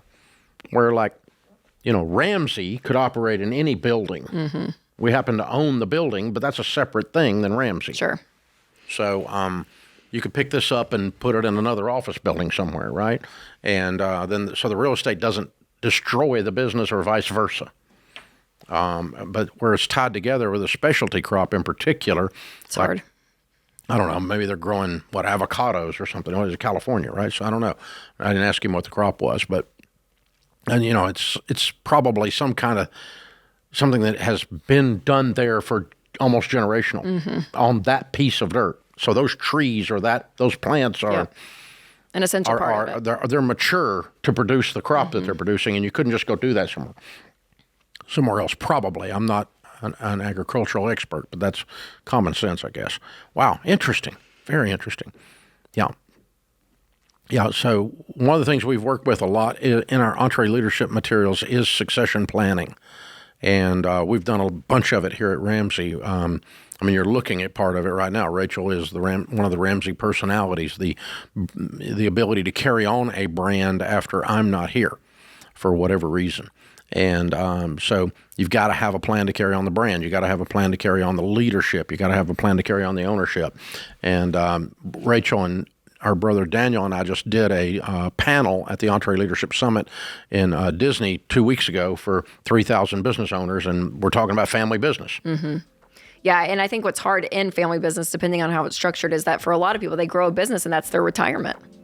And so when you hand it off, purchasing the business is usually the name of the game in family business. And so making sure you sit down and you do it well with an attorney, right? You said the estate attorney, but lots of communication on the front end too, that everyone understands what's happening is really, really important. All the spouses and everyone understands.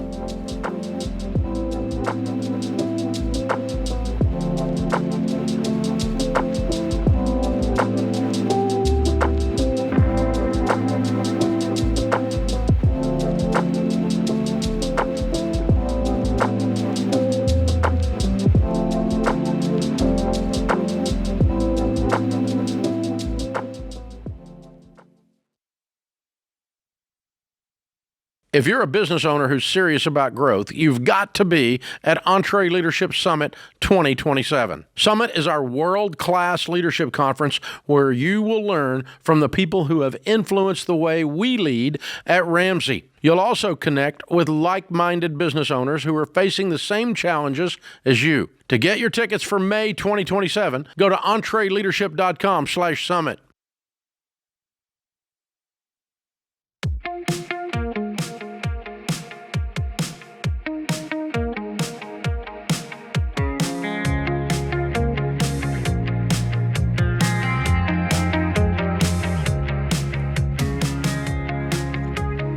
Thanks for joining us, America. We're so glad you're here. If you're buying or selling a home, it's a big deal. You need to get someone in your corner that really knows their stuff. Not somebody got a license 3 weeks ago and you knew them in high school. No, that's not what we're doing. We're getting a pro that sells 100 houses a year, something like that. Get somebody that's high octane, high protein. Ramsey Trusted only has high octane, high protein real estate agents in our program. The Ramsey Trusted program is the only way to find a top agent that we have interviewed. We have done the due diligence on them. It's a free service. Find a local pro, a Ramsey Trusted real estate pro, for free at ramseysolutions.com/agent. Jake's in Columbus, Ohio. Hi, Jake. How are you? Fantastic. How are you doing? Better than I deserve. What's up? All right. So about a couple of years ago, I decided to purchase a home with my mother, and with the agreement that she'd only be there for like 2 to 3 years, and then it would essentially transfer into my name. So recently we've been having more arguments because she likes to run the household her way. I like to do it my way. And she pulled from her 401k to pay for the down payment for the house. So she only has about $8,000 in retirement. So my question is, I'm trying to figure out how we can get out of this with both of us not being scathed. Well, I mean, how much did she put into the house? I believe the down payment was about $10,000. Okay, and so what do you owe on the house now? $239 the last time that I checked. Mm-hmm. And what's it worth today? The last thing I saw, it was $259 to $260. Okay, so if you sold the house and she got her $10,000 back or whatever she put down back, and then you split any other profits, what would be wrong with that? Yeah, that's fair. I guess it's mostly just I'm concerned because she's 57 and only has about $8,000 in retirement, and I want to help her the best way that I can. Yeah, but keeping the house doesn't affect that positively. Yeah. She's got to get on her own and start putting money away for retirement. That's what fixes that. The house is not causing her to have retirement or be broke. Yeah. What does she make? I think, I'm not sure what she makes now. She made about 40 last year, but Where's your dad? My dad passed away when I was 16. It was like 11 years ago. Wow, I'm sorry. It's all right. And so she has struggled ever since. Yes and no. She, for a time period, had a really well-paying job, but the amount of hours she worked, she said, kind of just burn her out. But that's where most of her retirement money came from in the first place. It was just from that job. So, how often is she working? What's her work schedule look like right now? So she has 2 different jobs, but they're both like part-time. Just one, she's an accountant for a restaurant, and the other one, she's kind of like a personal assistant. The problem is your mom is a widow with a broken heart, and she needs to dream again because she's not got any income, and she's 55 years old. She's still very young. Yeah. And she desperately needs to say, what am I going to do with my life the next 20 years?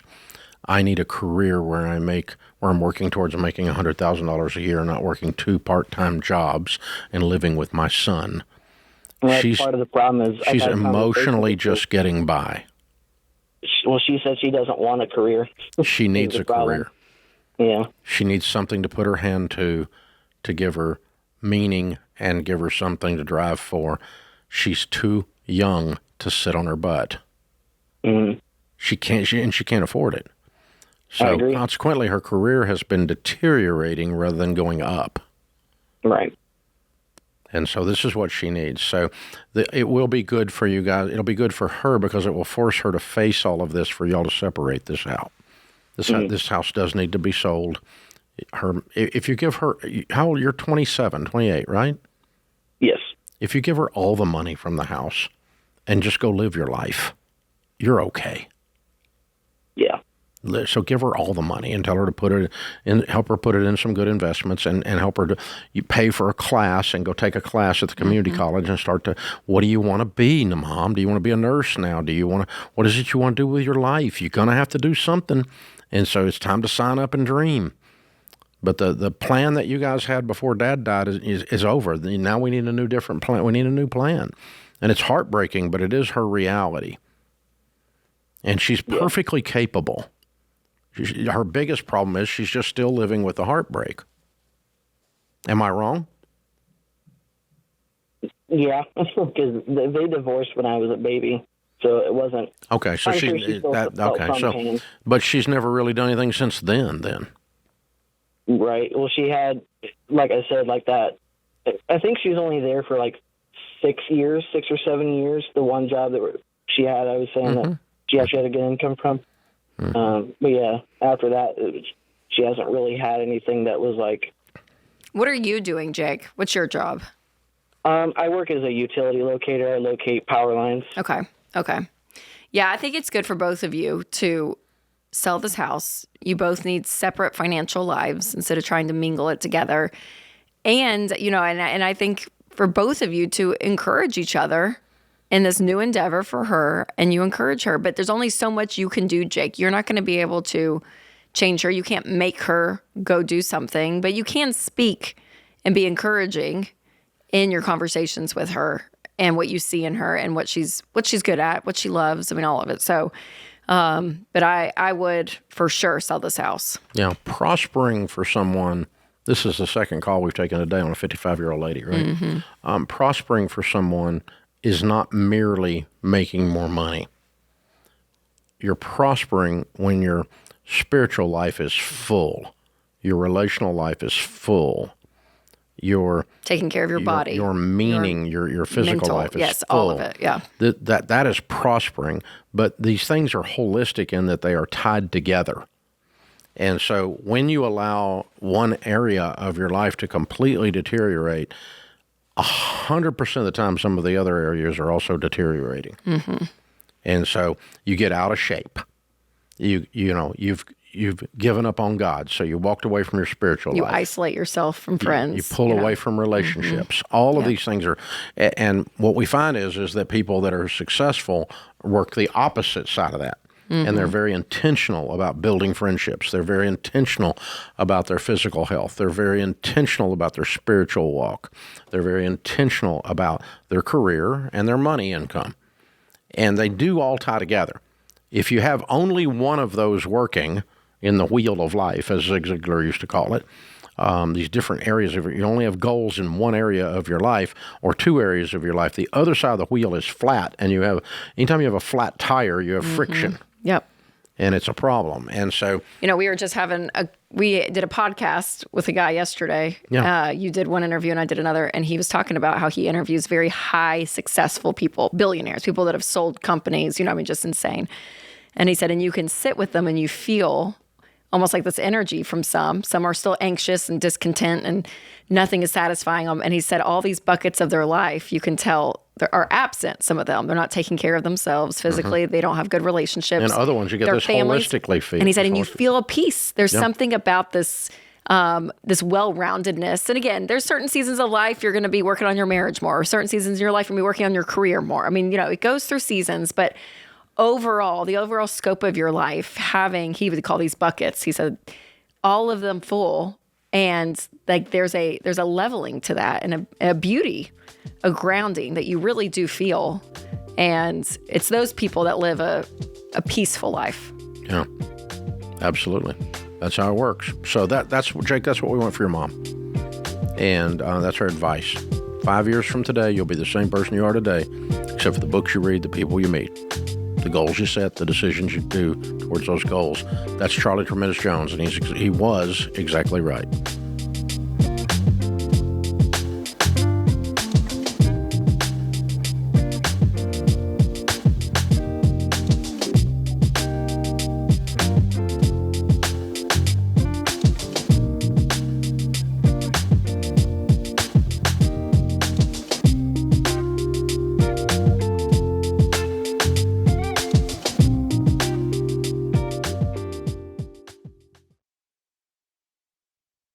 All right, let's cut to the chase. It's easy to get discouraged about crazy house prices and interest rates. But when you have the right real estate agent to help you buy and sell the right way, you'll have confidence to make smart decisions. Ramsey trusted agents aren't just experts who guide you through buying or selling. They're people you can trust to have your back from the first call to closing day. Find a Ramsey trusted agent near you at RamseySolutions.com/agent. That's RamseySolutions.com/agent.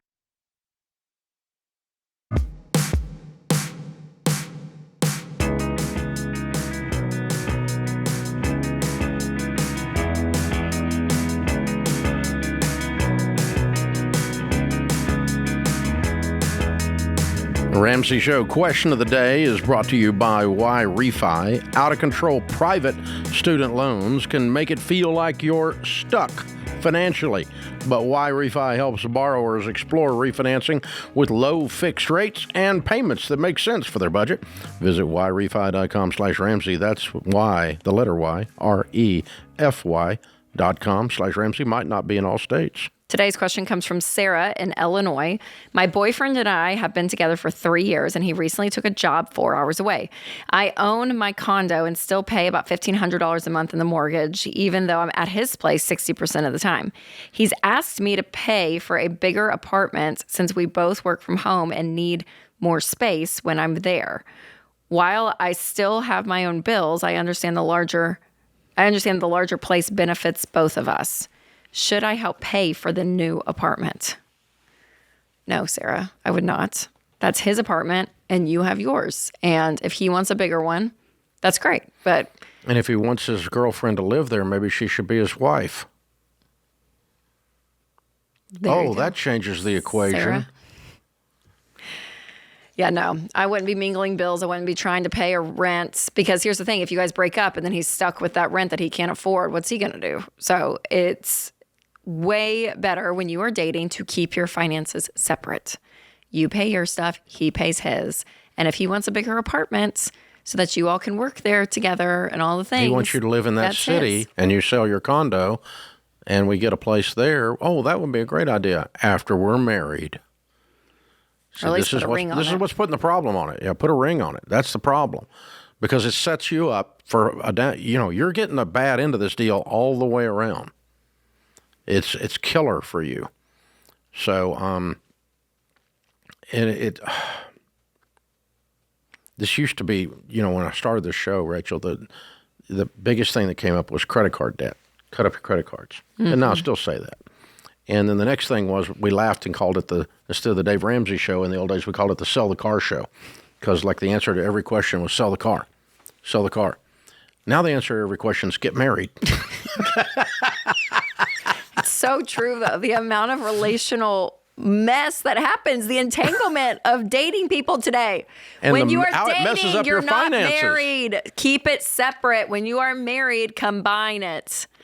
It's just that easy. Stop confusing it. Yeah. It's because the data is in. It's in.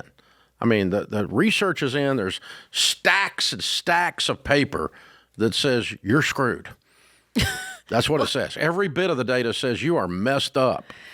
Because, again, I covered this in another hour, but a lady in her 30s has a net worth, if she's not married and she's living with someone and or just not married, a net worth that is about 1/10 of her married friends. And the guy is 5 times, has a fifth of his net worth. And a guy has about 25% of the net worth he should have, yeah.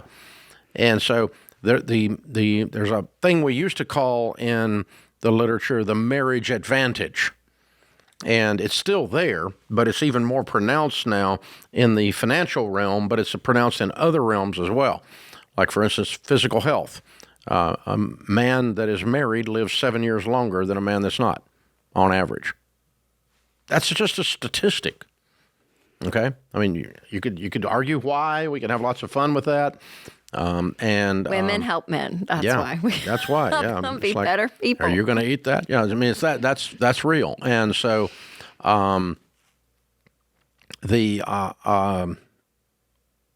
don't get married to someone who's a loser too. So, but don't be dating those people as well. Like, they're like, we're not saying just because I don't think that's her problem. No, but just in general, we're just like making generalities. So remember, be smart about it. If you enter into a lifelong covenant, make sure it's someone worth doing that. But people you're dating long term should be worth that. So yeah. But here's what's interesting on this one. Here, for Sarah's sake, look at this.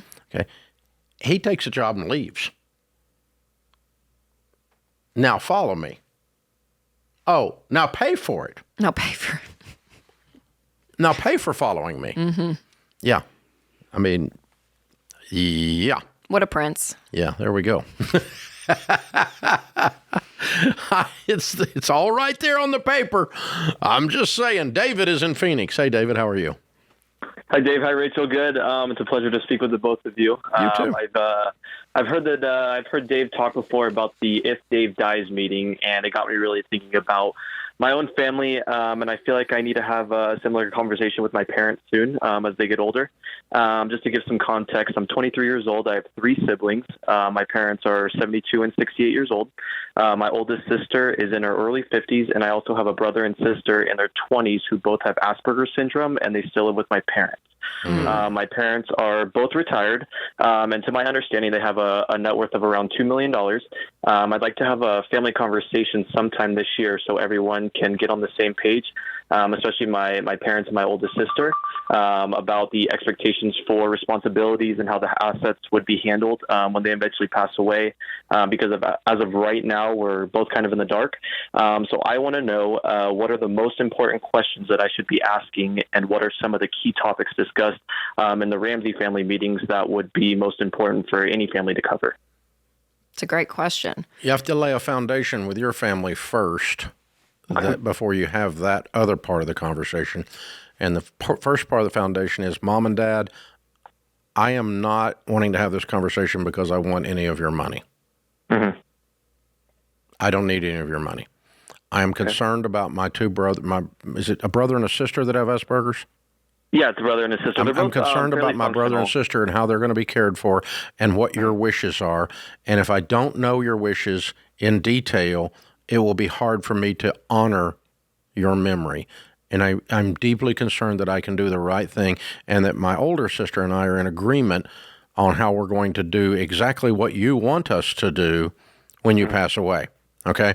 And they need to hear that that's a foundational thing. You are not coming at this like, I want some of the money. Oh, no, we're not going to talk about it because we're giving it to the 2 that are disabled, Yeah. And so, they'll get their back up. You'll get a resistance there, a defensiveness that we don't even need to start with. So let's just lay that down. Say, the only reason for this is for me to have the information to be able to honor your wishes and execute and ensure that what you've wished in the will, even if I'm not the executor. And to make sure that brother and sister have the documents in place that they're going to be taken care of. I want to make sure that there's that things are laid out from a legal perspective. Once I know what you want, then I'm going to help you get what you want. Now, then do we have a proper will, which in this case would include probably special needs trusts to take care of the 2 special needs people, right? Okay. And then how's that money going to be invested, and what do you want done with that property, and what do you want done with that investment account? And how do you want it handled, and who do you want us to contact? And who's the executor? Is it sister that's going to be, doing all the details? Is my older sister the executor? That's fine. If you don't want me to do anything with it, I won't do anything with it. All of that's okay. I just want to know that for your all's peace of mind, that we're all on the same page. Okay. And then what we're going to do, once we're all on the same page, the Ramsey thing is we just sit down, and part of the meeting is we go through the real estate that we own, and we look at it, and we go, okay, here's what the will says about this real estate, what portions of it are in a trust, and which portions of it are in LLCs, and what portions have already been moved into the children's trust because we've done some stuff there from an estate planning standpoint, tax-wise. Here's the life insurance that's in place, and here's the beneficiaries on it and where it will go. In my case, there's not any. What do you want to have happen with the home place? What do you want to have happen with this or that? And it can go all the way down to my wife's 97-year-old dad told the kids about 8 or 10 years ago, his kids, to walk through the house and put a sticker on the back of something if they wanted it. And so the house has got all these sticky notes in the backs of the pictures and the backs of the figurines and stuff. Yeah. Now, I will say, it's funny. He asks, the meeting is not called If Dave Dies. It's when Dave dies. Dave will not live forever. If Dave dies this year. As long as it's if Dave dies this year. Okay, that's it's it. It's the Monty Python meeting. I'm feeling much better. We want him to live forever. It's just a flesh wound. It's not going to happen, but we love him.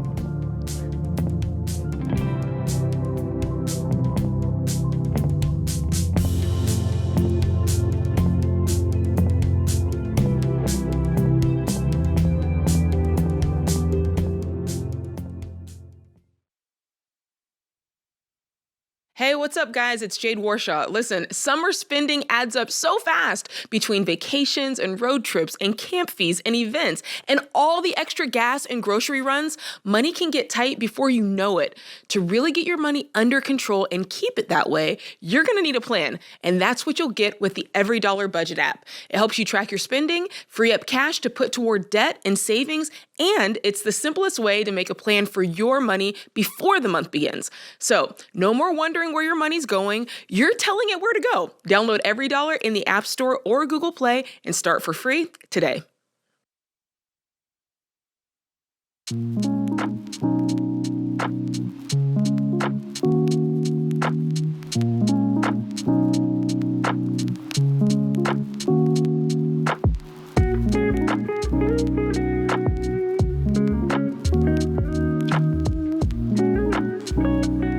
Our scripture of the day, John 14:27, peace I leave with you. My peace I give to you. I do not give to you as the world gives. Do not let your hearts be troubled, and do not be afraid. Babe Ruth said, never let the fear of striking out keep you from playing the game. Brianna is with us in Sioux Falls, South Dakota. Hi, Brianna. How are you? I'm good. How are you? Better than I deserve. What's up? I'm wondering if I should get a work-from-home job. I am a mom of 3 under 2, and we're going under every time we get paid. Oh, my goodness. You have twins? No. I just had a baby. He's 3 months. Just about 3 months old. Oh, wow. Okay. So how much is the new job work from home is going to pay? I don't know. I'd have to see and find one, I guess. But I did look into it, and I'd have to make at least $3,000 a month for it to be worth it. Because right now we are on like SNAP and WIC and Medicaid, so I'd have to be able to make enough to cover all of that. What does your husband make? He makes roughly $43,000 after taxes. Okay. And we're about $34,000 in debt. What does he do? He is a bricklayer. He works for the union. So with $43,000 income, you qualify for every part of welfare. I didn't know that. Yes, through the winter is when we qualify. We're just getting out of the winter because, like, we went through about 2 or 3 months where the max amount of money that we made was maybe $800 for that whole month. So we qualified for all of that. WIC and Medicaid, you qualify. But in the summer when he's working, you don't qualify. Yes. Yeah. Okay, that makes more sense. Now I'm tracking with you. All right. Yeah. So he makes a lot more in the summer, like a bazillion times more. So how long has he been doing that? He's been with the same company for about 5 years now. 6 years maybe. All right. So he I think just started working. Yeah, my first piece of advice for you all will be to pan back from this and say, we're a young couple with 3 children, and we're going to have to make some overall decisions about his career that allow us to feed our children without the government doing it. So what is he going to do in the winter when he's not laying brick, in other words? We've gotten by God's grace at this point. No, you got by SNAP. Because Well, he we didn't wasn't have working SNAP in the winter. So he needs to be working in the winter. That's my point. Is he not doing anything in the winter? Yep. He'll do side jobs. Yeah. But he didn't have anything this winter. Yeah, he needs to be making $1,000 a month somewhere. I mean, $1,000 a week. Yeah. You know what I mean? In the winter, waiting tables. I mean, doing anything. And what are we going to be doing when we're 44? Because this plan's not real good. Yep. It's leaving your family very vulnerable. Are you and stressed? And I don't know how you're going to work at home All with the 3 time. kids under 2 and get any work done. Yeah. Did you have a career before? Yes, that's why we have about $12,000 in student loans because I was a medical assistant. Okay. But you're saying with daycare for 3 under 2, that's the most priciest age to put them in daycare. It's what you're saying. It's not making sense from a... Yeah, you can't go into the workplace. No. I understand that. I don't have a problem with that assessment. But I really want you guys to visit this instead of just going and saying our plan, that we didn't have a plan, was he's a bricklayer and he doesn't work much in the winter and we keep having babies. This is not a plan. It's put you guys in, it's painted you into a corner and your life is not fun. And so I want good things for you guys, and it's going to involve him making some changes in views on his income. What's he going to be doing in the next 5 years that doubles his income? Or in the next 10 years that doubles his income and that sustains his family through the winter? He needs to be asking himself that. You two as a couple need to be asking yourselves that. And then that starts the whole conversation. So part of your debt is a student loan debt. What's the rest of it?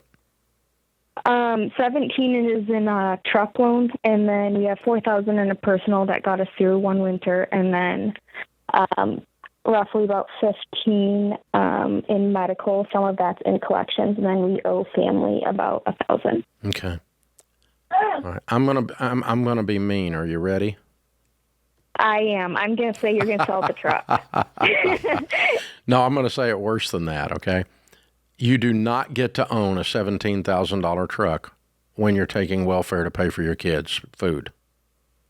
I agree. That is not okay. My husband made that decision about 3 years ago. This truck has eaten us alive since we got it. And this truck's got to go. Everything. It's got to go. Yeah. So I'm going to, I guess, and then if this is going to be the thing, I've been telling him that we have to get rid of it as well. Yeah. But if we only get about $10,000 for it, we're still going to have to pay that $7,000 outright when we sell the truck, and we don't have any savings at all whatsoever. You'll be borrowing it from the place that has the truck loan to cover the difference, and I bet you can get more than that for it if you sell it private sale. But he's been looking up trade-in and looking up what Carvana will give him for it, and that's nothing compared to what he can actually get for it. A good working truck will bring a lot of money in Sioux Falls, South Dakota. Okay? And so he can get a lot more than 10 for it. And you probably are in the hole some. I'm not arguing that point. You're going to have to borrow a little money to cover that hole, but I'd a lot rather be $4,000 or $5,000 in debt than 17. And again, I'm addressing head on the decision-making paradigm that you guys are using to run your life. And what you're doing is I'm going to do this over here, and I'm going to do this over here, and I'm going to do this over here. But when you tie those 3 things together, they're not logical anymore. And it's creating pain for you guys, and I don't want that for you. I want you to win. Well, and you want to make sure your money habits and decisions, kind of what you're saying, regardless of what happens, are steady, meaning that before they had kids, she was working as a medical assistant. He's a bricklayer, can kind of do, seasonally, I'm sure they were fine, right? Like his seasonal work and her, they could just make it. And then you pull her out of the workforce with 3 babies. Yep. And suddenly your paradigm has to shift, to your point. You can't, it's a lot of diapers. You can't have that. Yeah. You cannot continue to do what you've been doing. And I'm talking to him. What you did 3 years ago, meaning your truck, your choices on restaurants. I mean, all of it all changes because your life has changed. And your choices on side jobs in the winter. Yep. And or an overall career change over the next 5 years that causes your family to be able to stabilize and sustain. Yeah, that gets you to 70. I mean, the manual side of the trades is wonderful. Is amazing. And so there's a lot of opportunity for that. That are a lot better than $40,000 a year. Yep. Yeah. And so, but yeah, don't get stuck in what I'm doing is okay when what I'm doing is not okay. Mm-hmm. Mm-hmm. That's the thing. And I'm not hollering at you. I'm not hollering at him for that matter. But when he was by himself and wasn't married and he was laying brick and he had a little downtime in the winter, he'd work it out. But now he's got responsibilities. And Brianna, I don't even know how you're coherent.